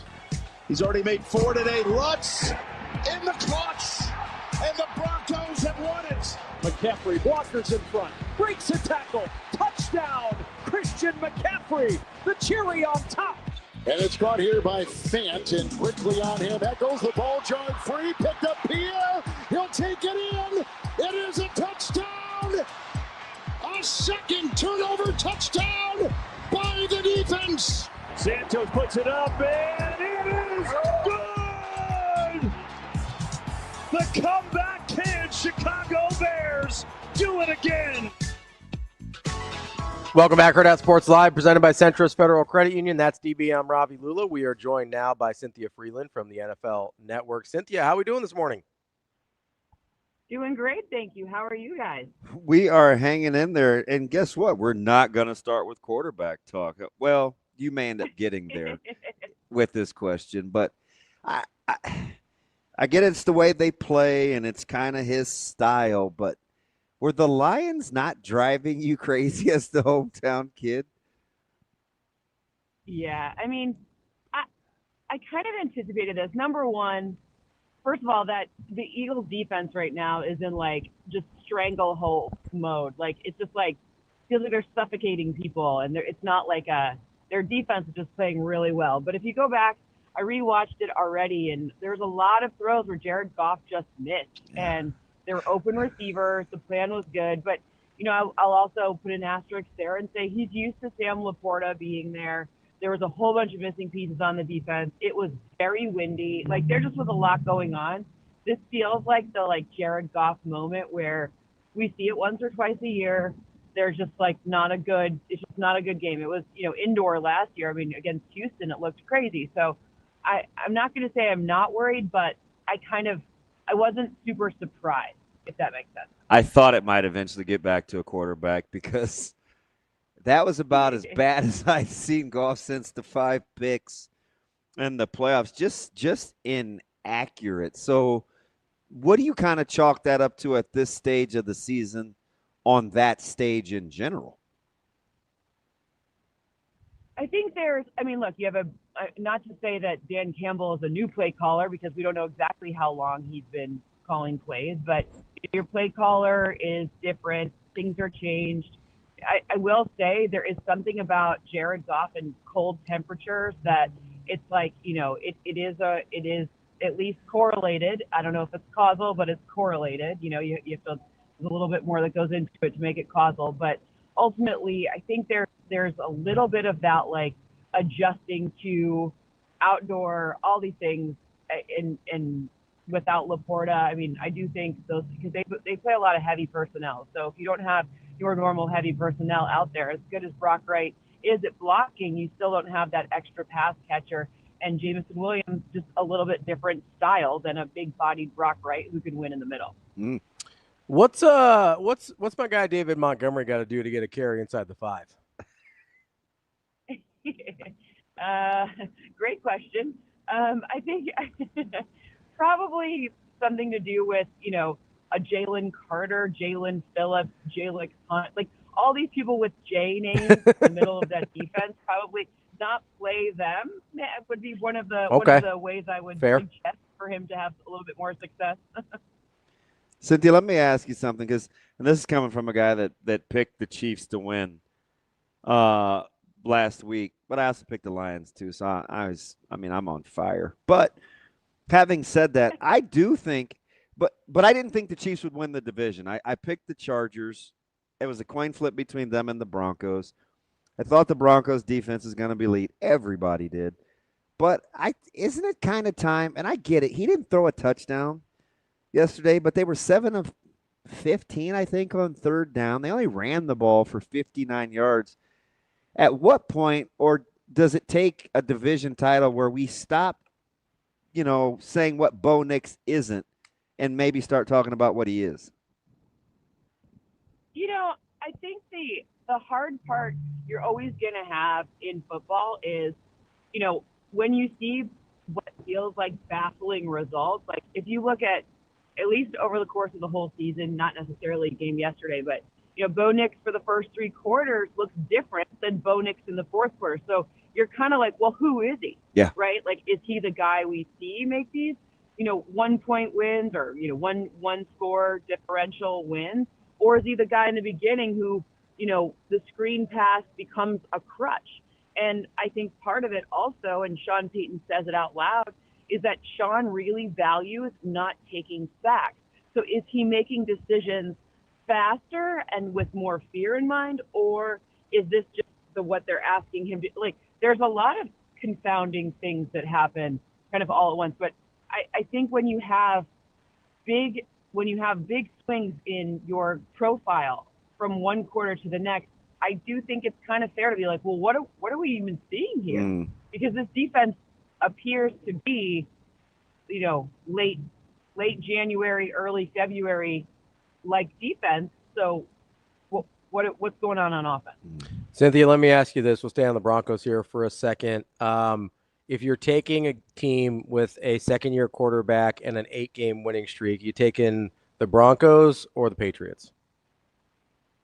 I'm taking the Broncos because, number one, I just think that Broncos defense, look what they did at Patrick Mahomes yesterday without their reigning defensive player of the year, without a guy in the middle Alex Singleton, who's a very important piece, without Jonah Ellis. And they like to mix up their front and bring in a lot of different pressure packages. So I just think, and it's not to say I don't like the Patriots defense, because I do, but I think that, number one, to win the AFC West, you're a bit more battle tested.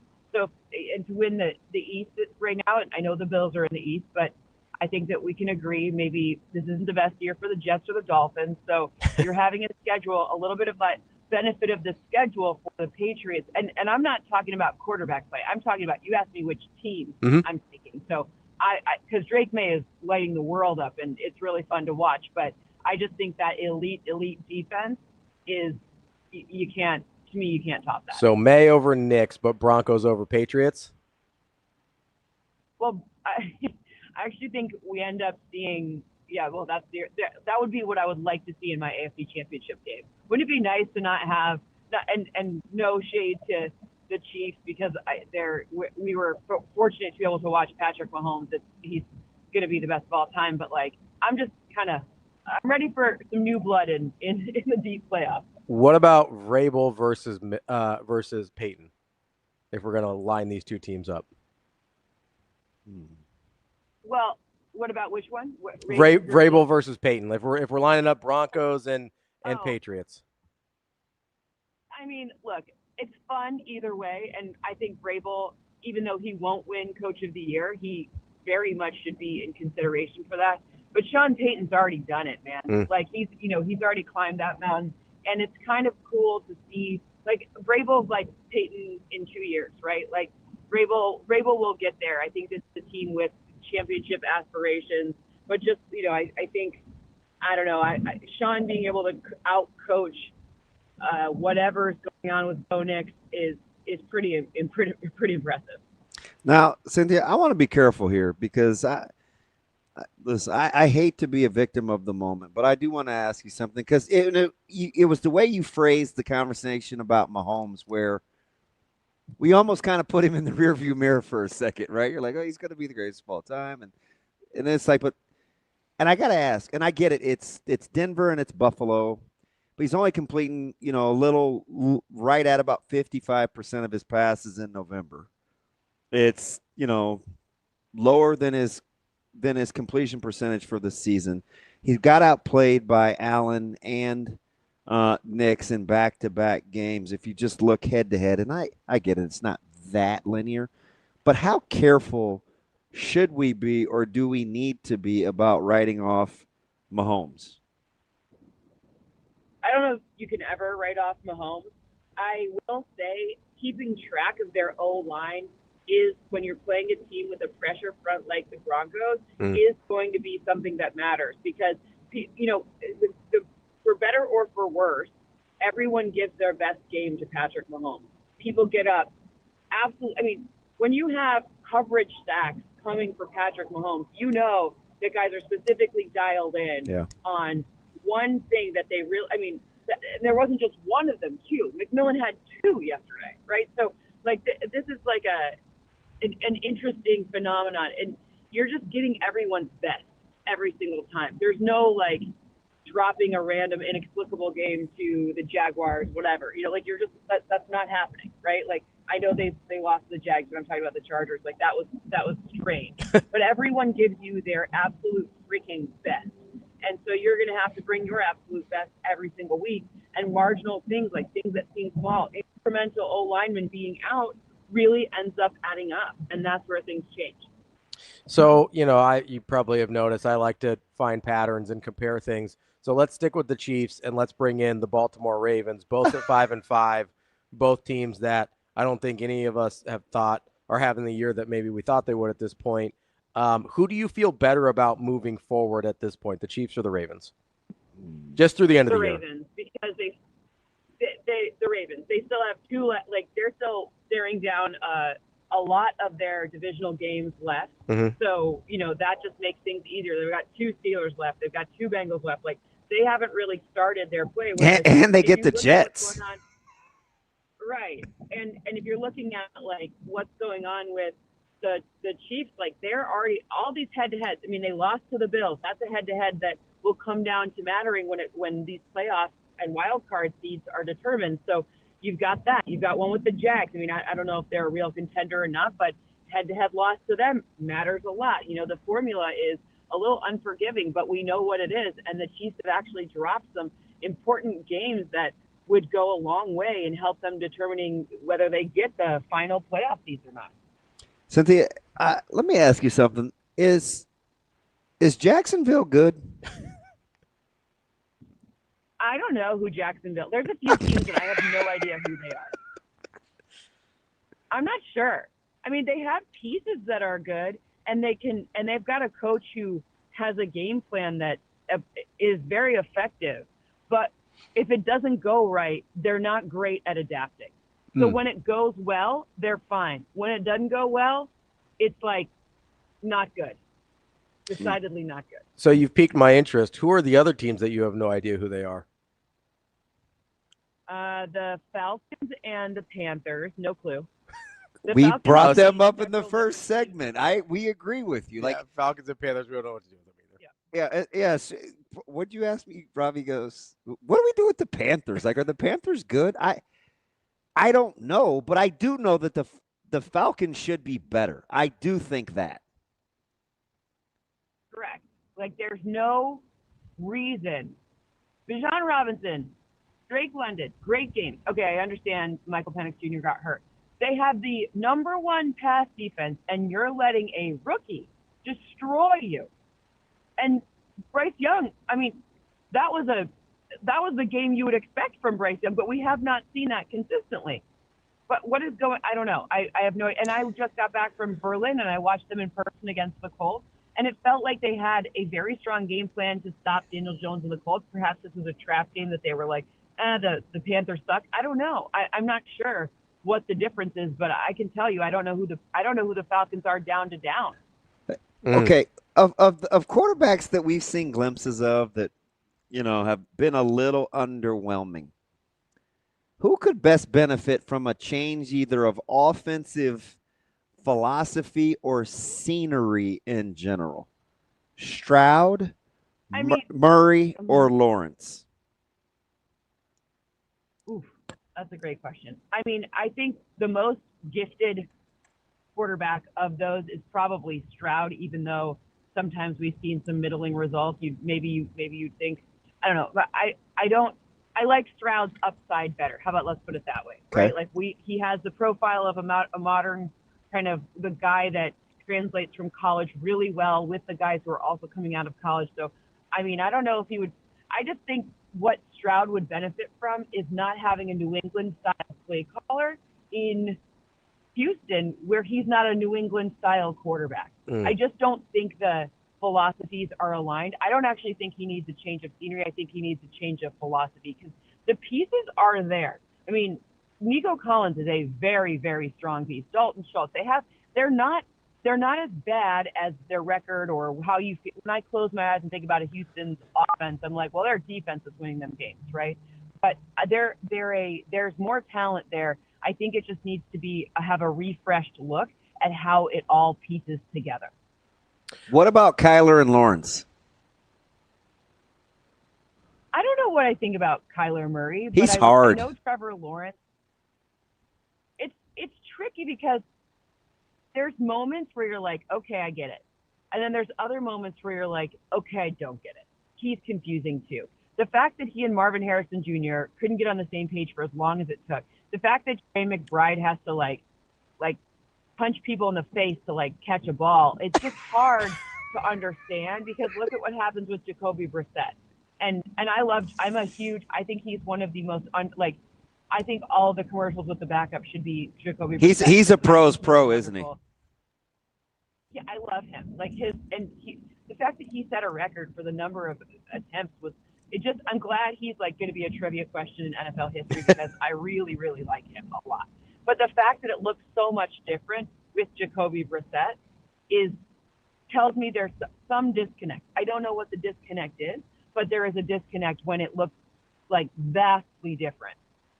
So I don't know. But Trevor Lawrence, I think also, they kind of fall into this thing where it's are their bad habits so, ingrained that we can't get them out of the bad habit mold or not? Whereas CJ Stroud, I don't think that, the imprint is too large to change yet. Yeah, so it's just kind of weird how we've seen some of these reformation projects of even Darnold temporarily or Geno Smith or Mac Jones to some degree. Even though Mac Jones was good Jones has been great. He was good as a rookie, but I always kind of wonder about this rehab, refurnish furniture for some of these supposed talented quarterbacks that I've seen play well in stretches.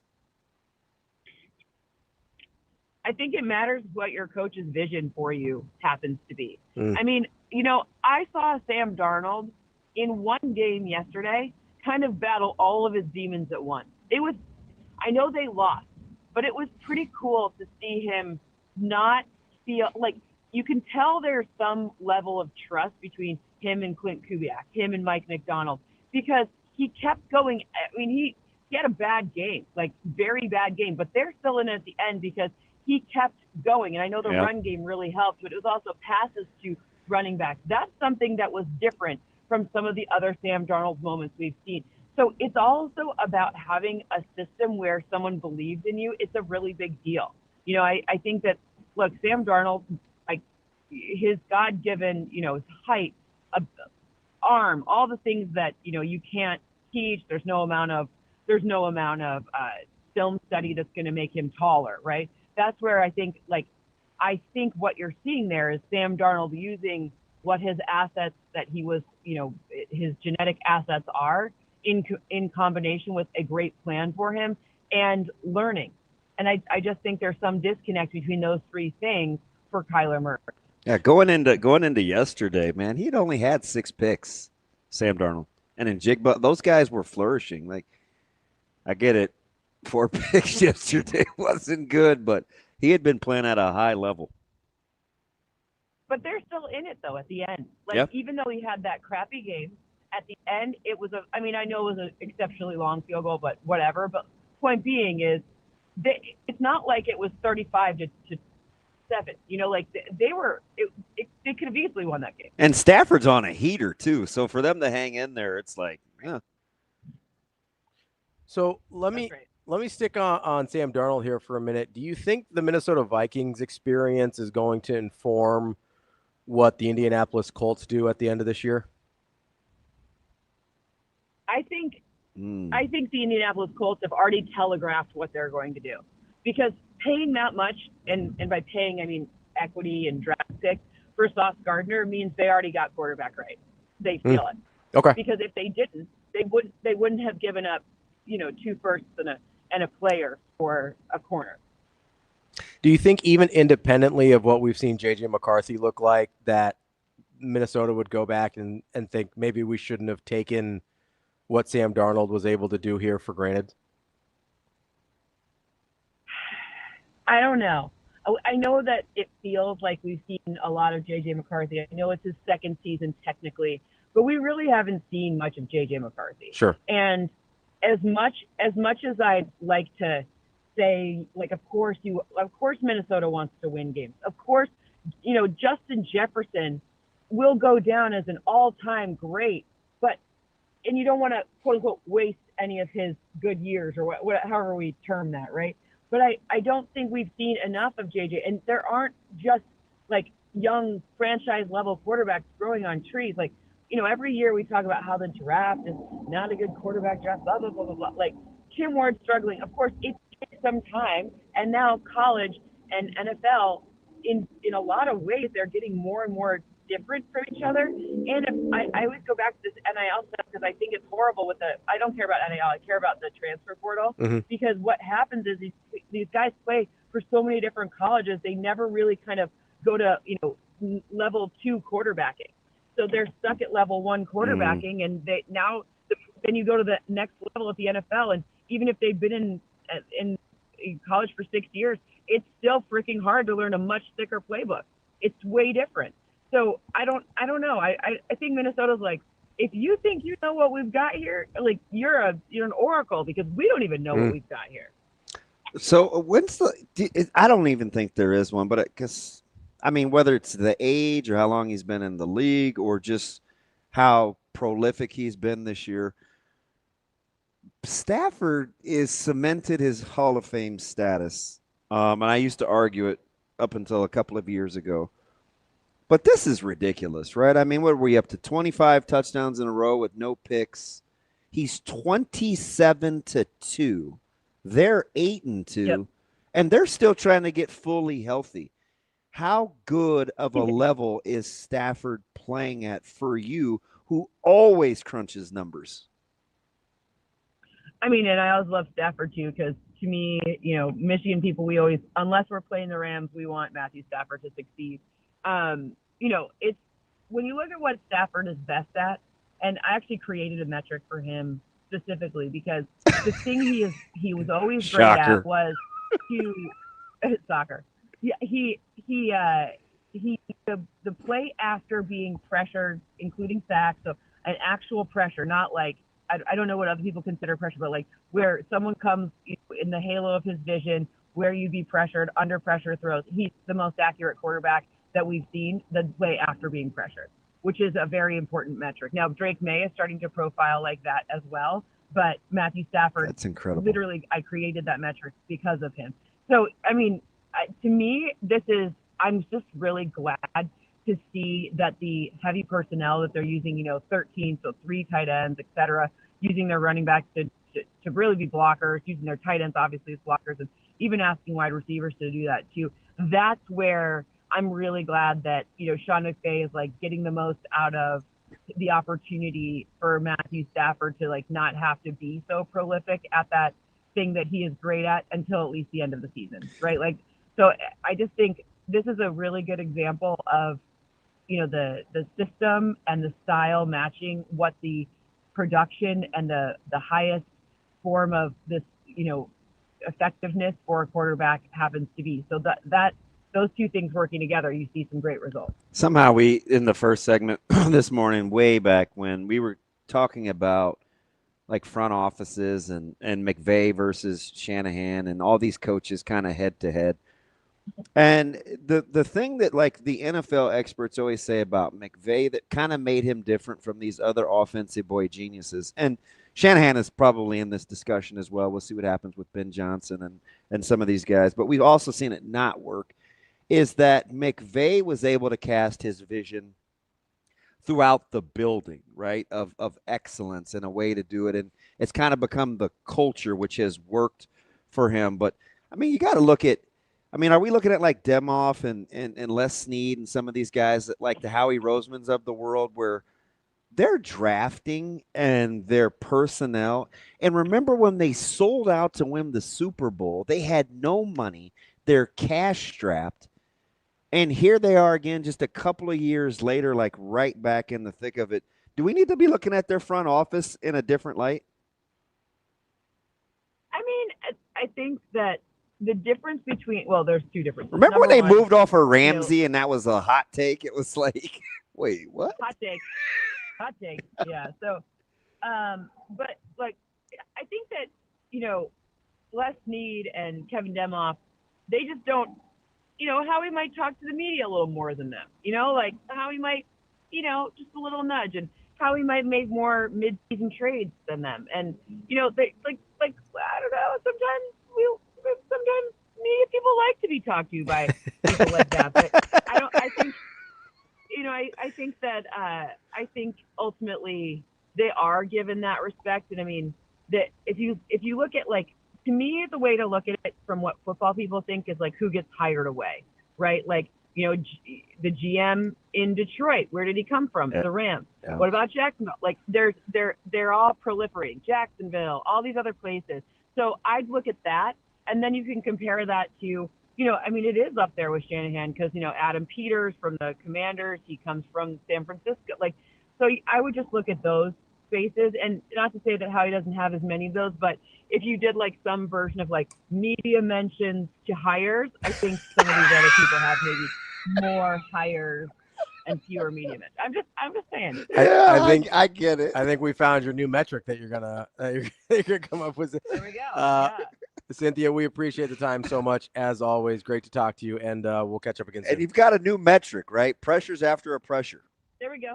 I like it. There we go. Exactly. Have a great day. Thanks, Cynthia. Thanks, Cynthia. That's Cynthia Freeland from NFL Network. Oh, that's a great metric. Pressures after. And I'm a Stafford honk. Yeah. Homer. Maybe numero uno of guys that have never played for a team that I like. Yeah, it's full on randos. He's amazing. No, yeah, I'm not as big of a honk as you are. I always have. Really, and I guess I liked him at Georgia because I like Georgia, but yeah, I always liked Matt Stafford. He's incredible.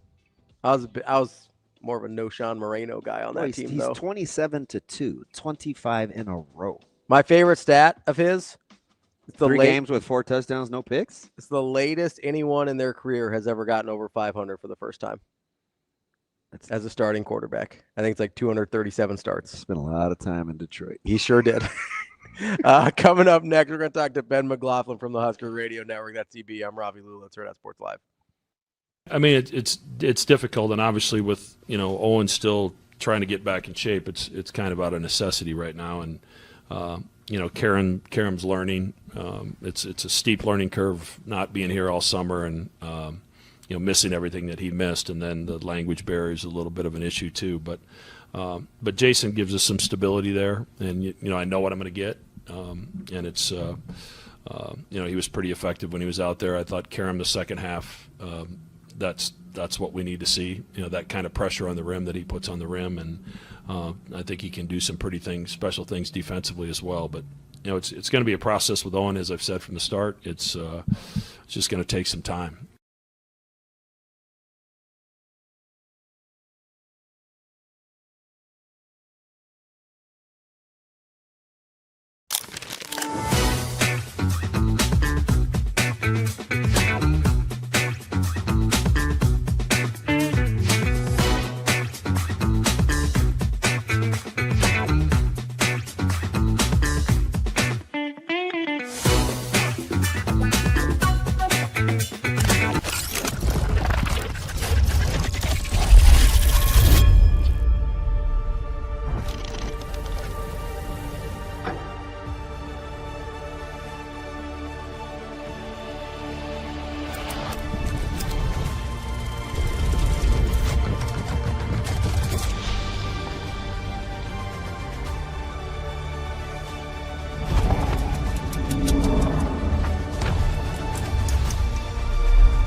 Yeah, I mean, I think that the anchor to all of that is Britt. I mean, she's so consistent. Today, it was the first time this season I've had to play her 34 minutes, but I think that she does so many things just to see the game and call the right set in the right moment. She sees things and wants to be able to say, okay, let's take advantage in this way. And she handles it. She creates for other people all the time, getting herself, as a threat defensively. She's improved. And so I think she's kind of the anchor to things for us, especially on the offensive side of the ball. But when I think about Callan Hake being able to have some of the games she's had, and then Amaya Hargrove steps up, and then, Jess Petrie's our leading scorer, and then, and just kind of being able to be dangerous. It's not just one player that teams can key in on, and I think that's really beneficial for us, and to have a point guard that is willing to be selfless and get other people involved just keeps everything together.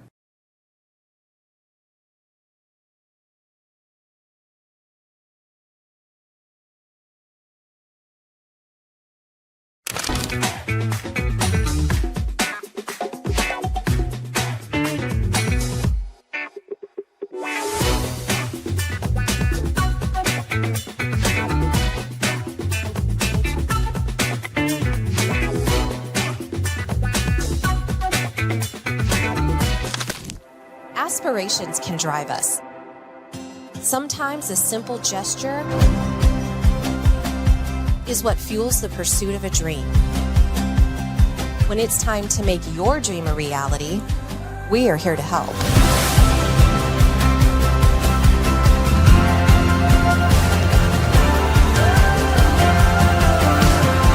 Centris Federal Credit Union. We are where you are.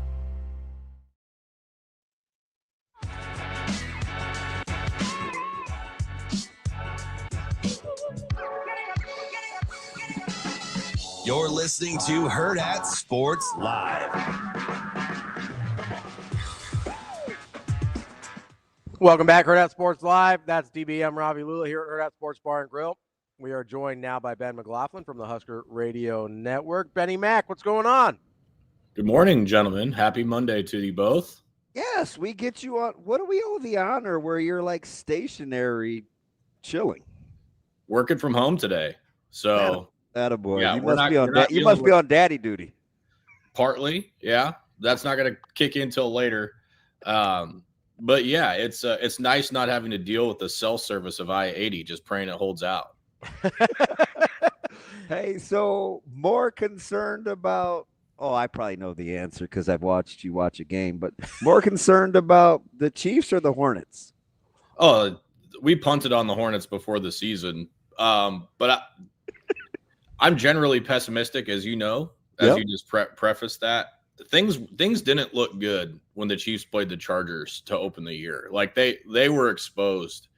And I thought it was hilarious. Like Chiefs started winning a couple games, beating the few opponents that they should have. And then like, I don't watch a lot of talking heads on ESPN, but it's all of a sudden the Chiefs are back. They're so back. It's just like, are they though? They're not. That being said, they did just kind of get through their murderer's row of their schedule. But I think it's a little too late for them this year, but it's okay. You know, I think after my hour long of decompression after losing that one yesterday, you know, the fact that they've won I've watched them win 3 Super Bowls in the last handful of years. I never thought I would say that growing up. So I'm grateful. I'm thankful, as much as this year may suck being 5-5 and staring down the barrel at 5-6 with the Colts next week. It's okay. We'll let this one go. Now that defense is going to give the Colts trouble, though. That's not a bad matchup for them. Was the hour better or worse than you decompressing after you told me no, that you weren't going to take me over to the media press box in Los Angeles? Because that's the first hard no you've maybe given me in our illustrious career. The look on your face was like pure shock, like when I said that, because I didn't want to go down there again. So for those that have no idea what we're talking about, I was trying to find press Wi-Fi. Normally there's something in the box or something around where our booth is, but that place is so ancient that there's not really a lot of places for that kind of stuff. And so I needed to go find the main media room. Well, there's 2 of them. And when you get off the elevator or the stairs, there's one on one end of the field and then one on the other. And when I say end of the field, like one's on one goal line and the other's on the other goal line. I had a 50-50 shot of getting it right, and I guessed wrong. And so it was a really long walk to find it. I got it. And then I passed the whole crew, DB, Kyle, and Jess getting off the elevator. And I was like, I'm going to go on a mission here to get this Wi-Fi for Damon. And so got it back. And then Damon's like, do you want to go down to the room? And I go, no, I don't. Just walked basically the entire concourse of the Rose Bowl. I'm good. I'm good with where I'm at. I'll give you directions to go, but I'm staying right here. I told Ravi you were generally concerned when there was 13 minutes to start the show. It was like 1:47, and I wanted to go down to see if the prints were ready. And I go, am I going to make it? As if to say, can you go with me? And you go, if you leave now, maybe. That's funny, because that's exactly what I said. Best of luck. Because I didn't trust you to find it. Like, I feel like I gave you some pretty good directions, but when you walked out of the booth and go this way, like, we're not off to a real good start. And so I didn't think the 13-minute thing was going to be doable if we couldn't make it out of the booth. Kind of like you wanting to type in my email, huh? Oh, man. Do you know they're telling that story? Like, she's telling that story the next home game. Like, hey, remember that guy from Nebraska that was so mean to that other guy? I told Robbie, I said, you have to just, his delivery, right? It's like, oh, sir, would you like barbecue sauce or ranch? And I was like, no, I'm good. We'll take a ranch. She was mortified. Yeah, and the fact that, well, because I already saw your wheels spinning when the second she turned the machine around. Oh, to type my email. I was like, you're cooked. So I was like, give it here. Like, because I just knew you weren't going to be able to read the numbers on that thing. Ben, what is your favorite DB quirk? Is it the fact that he needs you to walk with him everywhere, or struggles with technology? I was going to say just the cleanliness. Like, he's got more products in him than, like, what's that makeup place, like Sephora? Like, he's got like a whole thing. And I know he's such a big fan of TV and makeup and the personnel. And so I was in there washing my hands, and in walks DB with his case. And I was like, hey, you know who was just at that sink 30 seconds ago, right? And he looks at me like, shut up. Oh, yeah, it was Brando. Yeah. And I did he leave any residue? I like to wash my face. I brush my I get it. It's probably annoying, but I don't know, B. It's just, I'm glad you appreciate it. I do. Here's the deal: is for as much as you're knocking on my door for what's in my bag to salvage you, you've saved me the last couple of weeks with the Tylenol for the headache. Yeah, I got my nice little pill kit. Yeah, it's very nice, and it's properly labeled and everything. You probably need to restock it after the last couple of weeks. Well, Casey's got in it too. You know, the funny thing is, I was trying to explain to these. Wait, can you tell our listeners how big the urinals were and that people still miss?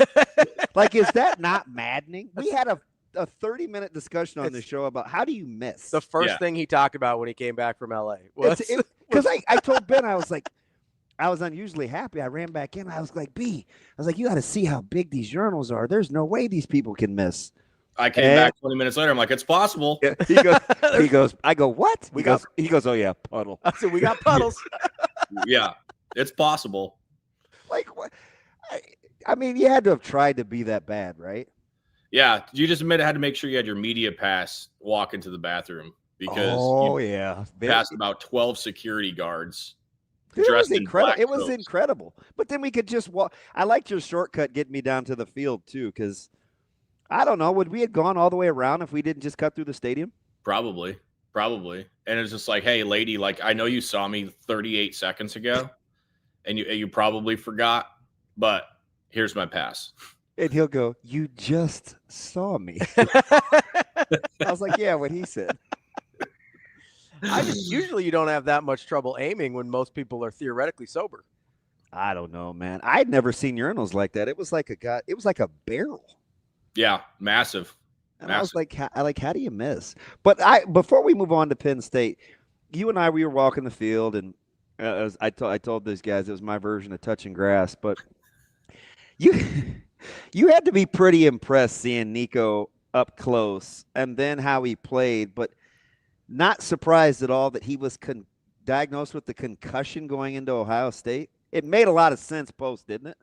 Yeah, I remember you talking about that on our show, and then we went down there and saw him, and I couldn't believe how big his legs were. Like, not just long because he's tall, but like they're trunks.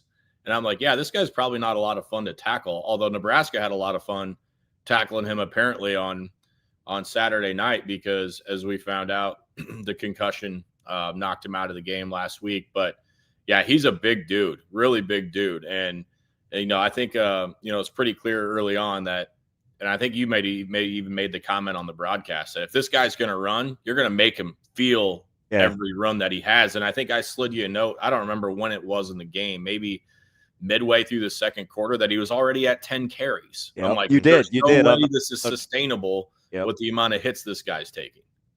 Yeah, they really did hammer him too every time they got a shot. Yeah, you wrote that one in purple. You were like, that's 10, and I looked at you. I think I was like, already? Like it was and it definitely took a toll. I'm not surprised. There were some shots he was taking late in that game. I was like, how?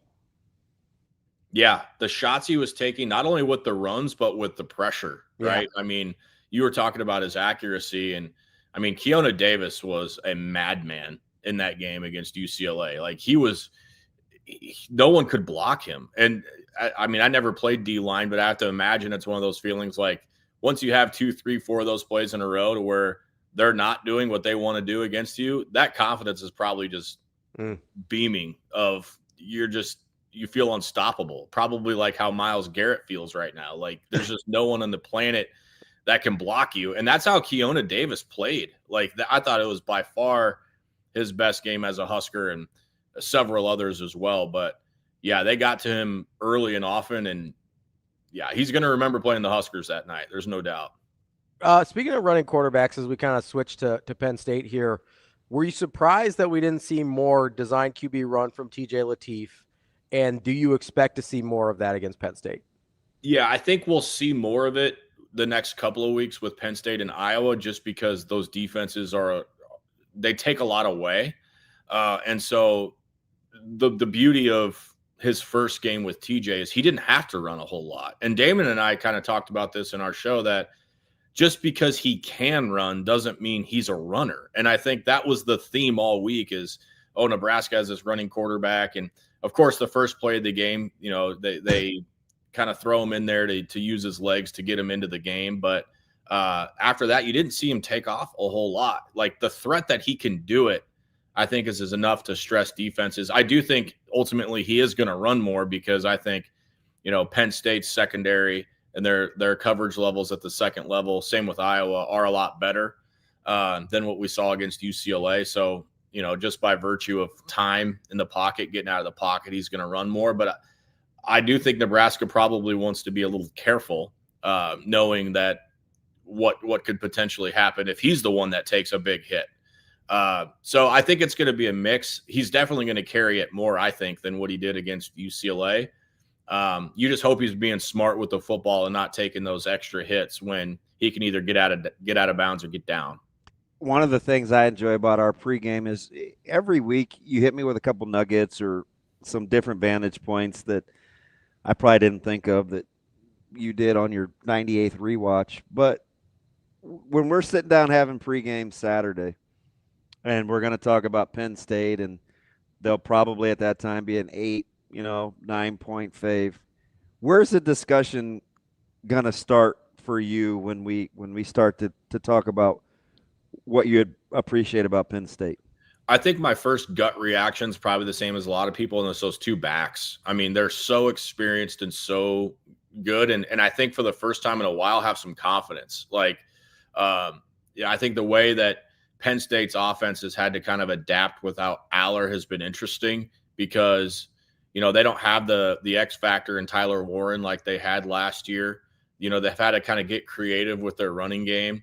And that's tough to do when you don't have a head coach, right? Like, I think there's some other variables at play here that it's made watching Penn State interesting because, there's a couple of outside moving parts. You lose your quarterback, you lose your head coach, and now it's kind of like, where do we go from here?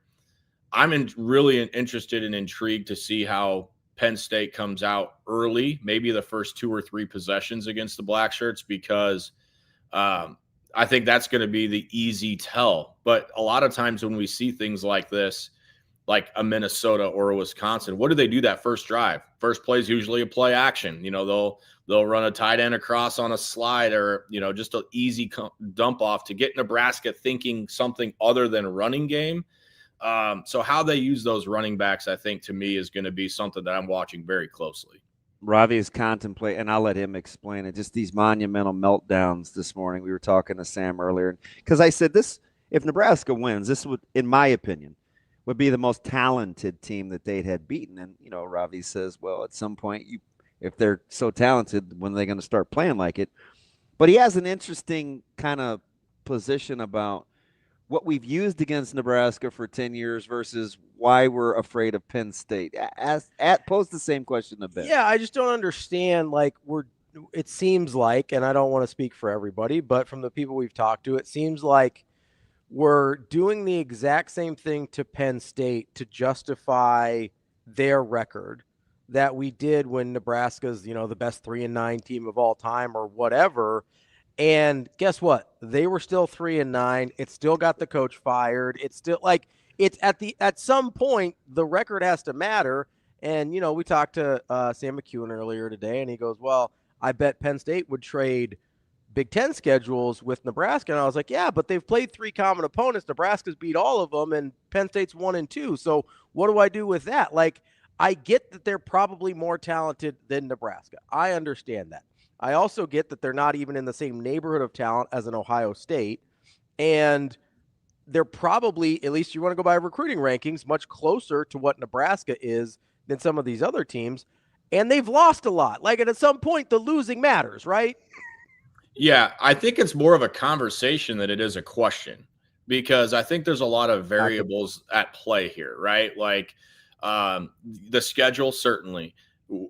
Aller's injury, that completely changes the dynamic of a game. The emotional part of losing James Franklin, the stuff that we don't see when we watch tape, I think does have an influence on young men's psychology and their ability to perform. But I do also think that there's a difference. I think a lot of times when we assess teams and we do this kind of stuff and we look at tape compared to draft projections, there's a difference between talent and identity, right? when you look at talent, think of Mike Loxley's teams at Maryland. How many times have you walked in there going, shoot, Raheem Jarrett, that's a 5-star, right? Like there's multiple guys that you look at and you go, that's an NFL player. That's an NFL player. That's an NFL player. It doesn't always mean they're good football teams, but the compilation of talent is there.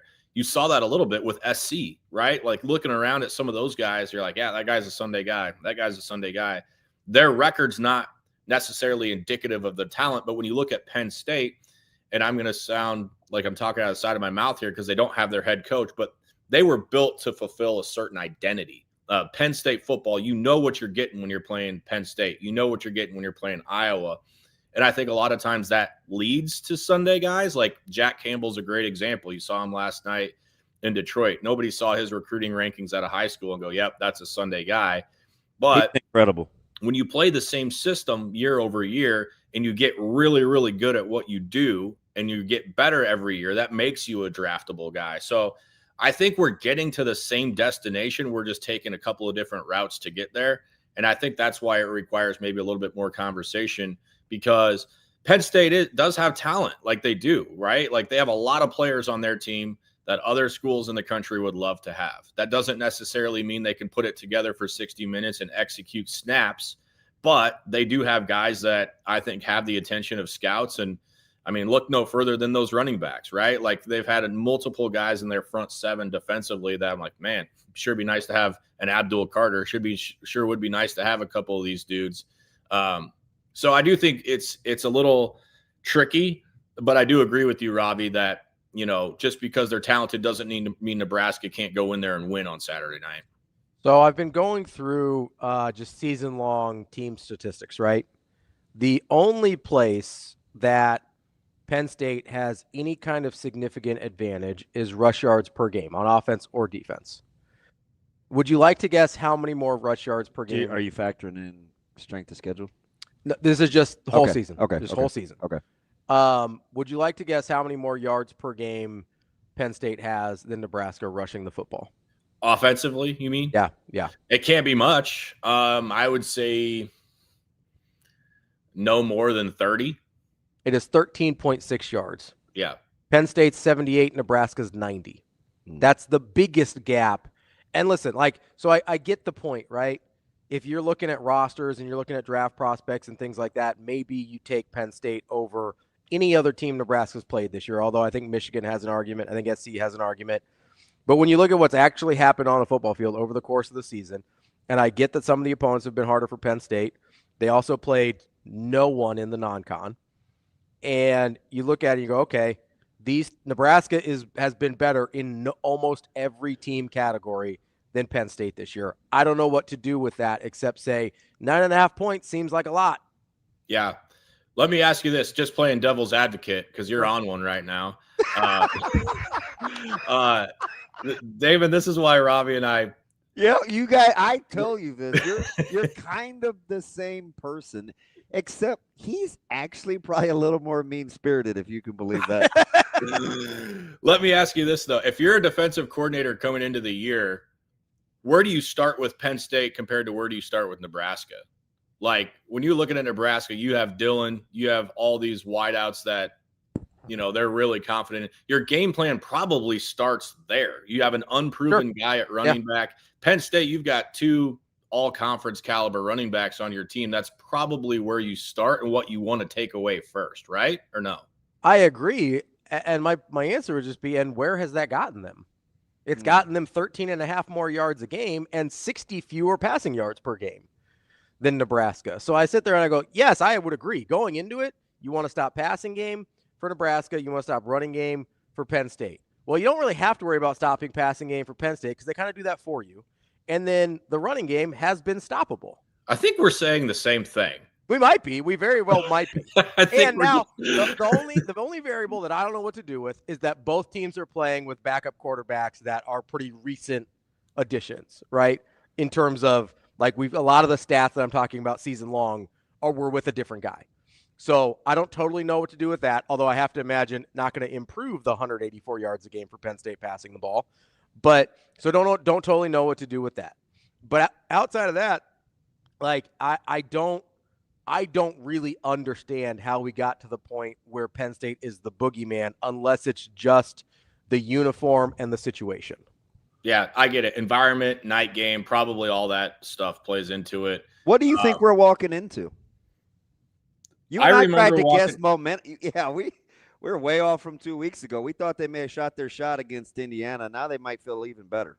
I've been every time I go there, it's a weird situation, right? Like the Sandusky stuff, the overtime game with Pat Smith. By the way, you could win a cold beverage if you said who kicked that game-winning field goal in State College in overtime. Not many people can just pull out Pat Smith. Shout out Pat Smith.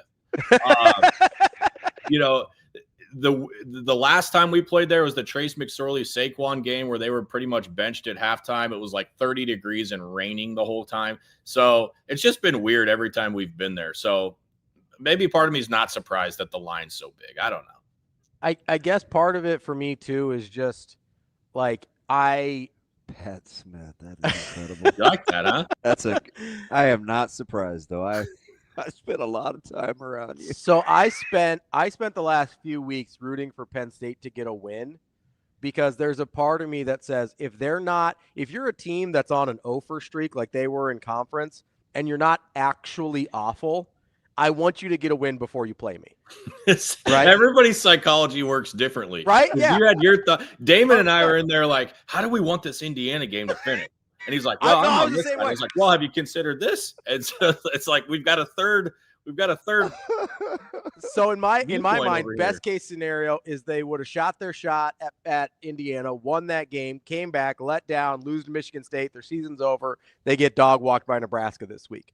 It didn't quite work out that way, right? Because friggin', Cignetti had to do his stuff, but and Mendoza. My goodness. And yeah, and we don't even need to talk about Gus Johnson, but like I think this is a good scenario for Nebraska that they are no longer in desperation. We can't go 0-for in the conference mode. That's how my brain works because I've seen it happen, and mostly basketball, if I'm being honest. I've seen it happen too many times in basketball where a team's on like an 8-game conference losing streak, and you're like, they're not going to lose all of them. Like they're not losing out, right? They're not so bad they're going to lose out. That's how I felt about Penn State. Now that they're not going to lose out, I'm like, all right, right for the picking. Let's go. Yeah. But I just hope they're not feeling themselves on a night game in State College. Like, it's not going to be a whiteout. It's not going to be the old top 10 matchup, right, with Ohio State and Penn State. But that place does get loud. It holds a lot of people. So I don't know. There's a lot about it that's interesting because I think the Vegas always knows, though, right? Like, rarely do those dudes way wrong. And maybe they're way wrong this week. But I hope Matt Rule's preaching to the guys like, hey, you guys think these guys are 9 points better than you? I don't. So can I bring something up with that, though? Like, we always say Vegas always knows, and I get that they build the big buildings in the desert. I've been pretty good against some of the big spreads, right? All I'm saying is professional gamblers exist, too. Right? So, like, they can't always know because they're getting beat by at least a certain percentage. You see what I mean with his personality? Yeah. Like, they're getting beat by a certain percentage of the population on a consistent enough basis that they can build big houses too. Yeah, Ravi, we're going off a 9-point spread here though. Like they make their hay when the lines drop like a half a point. They're like, that's it. I wanted 9 instead of 8, or I wanted 8.5 instead of 7. Watch where this line ends up. Watch where this line ends up. I don't think it'll be Nebraska in the minus. So no, I think it'll be like 6.5. Really? Between 6.5 and 7.5. This thing's dropping 2 full points from the open. I would bet that. I think the point's still the same, though. Like, Nebraska's not going to go in there thinking they're 6.5 points worse than Penn State, right? Like, yeah, I think that's a slight. Look, you're crazy if you don't think Matt Rule's going to turn over every rock to get motivation from his guys. Whether it's, I think his familiarity will help with the travel logistics too. Yeah, it's a weird place, middle of nowhere. Yeah, I'm excited for you to see it, Damon. Oh, geez. We haven't been there in a long time. It's a weird place. Weird vibes. You've never been there, right? No. I do have one question, though, B. Are we setting up at night or in the morning? I'll set up when I get there, like I always do. Okay. All right. I like the like I always do. Listen, this dude does not – he does not play around. Ben, can you tell me when you guys are leaving on Friday so that I know whether I need a co-host or not? Yeah, I'll let you know. I'll keep you updated. I appreciate it. Yeah, whenever you get that email, because I'll get a text like Thursday, be like, "Hey, is Austin doing this show for me tomorrow?" I'll be like, "Yeah, I guess What so." time? We'll probably leave about between 11 and 12:30. Yeah, maybe. Yeah, I see us maybe leaving a little earlier just because we're going East Coast. We're gonna lose losing the hour, but that would be my guess. All right, so I'll plan on needing one on Friday. That'll be fine. I can't stand you. All right, B. It's been real. Unless there's something else you wanted to get. No, I just want to ask your ace buddy about. I just want to ask if you were enjoying the Ryan Kalkbrenner experience still. There's not much I'm enjoying about the Hornets season right now, if I'm being honest. Well, you get Knipple and Kalkbrenner, K2. Yeah. They're It's been well. Those guys have been good. Kalkbrenner, has he missed a shot this year? Like, I think he's like shooting like 92% or something ridiculous. But he also it took him like until like his 12th game to attempt either a free throw or a 3-pointer. So him, Knipple, Melo's cooked. Those ankles are cooked. Yeah, it's not good. We got Colin Sexton leading the charge offensively.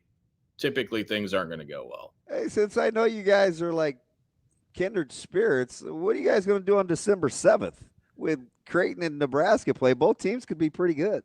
I know, man. That was a fun 8-minute stretch. Wasn't that Oklahoma? 35 points, I think they scored in like 8 minutes.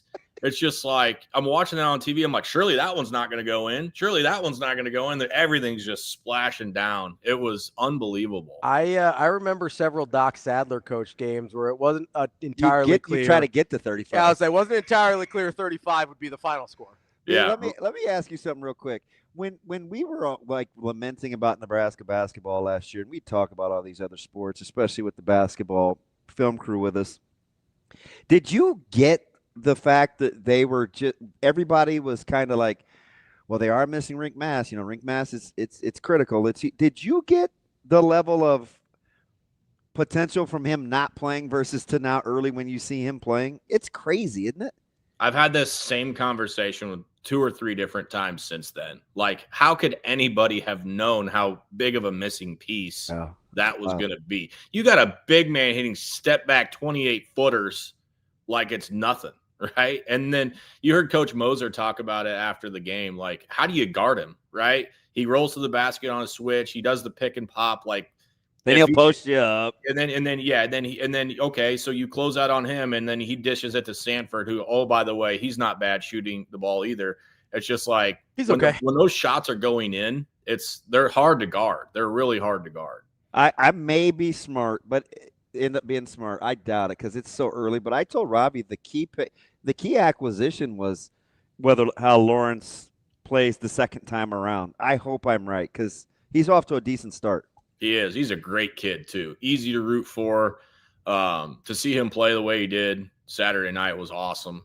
Man, that was a cool night. Iowa lost. Got to come back and see Nebraska basketball rally from like 14 down. Turned out to be a good day. Oh. That is our guy, Ben McLAUGHLin, Nebraska. He's my guy, not he's our guy now because, right, we're kindred spirits, you said. No, not sharing. No, that's fine. I don't think it's your choice. Well, I think he gets to choose who he wants to be friends with. Ben, we'll talk on the plane. I'll let you guys fight about that when you take the headsets off. Thanks for having me, guys. I appreciate it, B. I appreciate you babysitting DB when I'm not on the clock. I appreciate that. You bet, guys. Have a good one. Thanks, B. That's Ben McLAUGHLin, Husker Radio Network. You all right? Everybody needs a bodyguard. It was your idea to have him on. I feel like always. I feel like that backfired on you a little bit. I know. 4 months later, I'm like, what'd I do? That's fine. Shane loves him. No, I love Ben. It's great. Shane, it's a way to start a Monday. Can he be my guy? Yeah, I'll share. Everybody's Shane's guy. I'll share. Just like everybody should check out Centrist Federal Credit Union, especially if you're trying to buy your first home. They have special programs called My First Home Program. Offers up to 105% financing with no private mortgage insurance. Make sure you check it out. CentristFCU.org to learn more and to talk to an expert today. Subject to credit approval, terms and conditions apply. Equal housing lender and federally insured by NCUA. That is the show for today. SDB, I'm Ravi Lulla. We'll be back tomorrow on Hurrdat Sports Live. See you. Have a good day. Love you.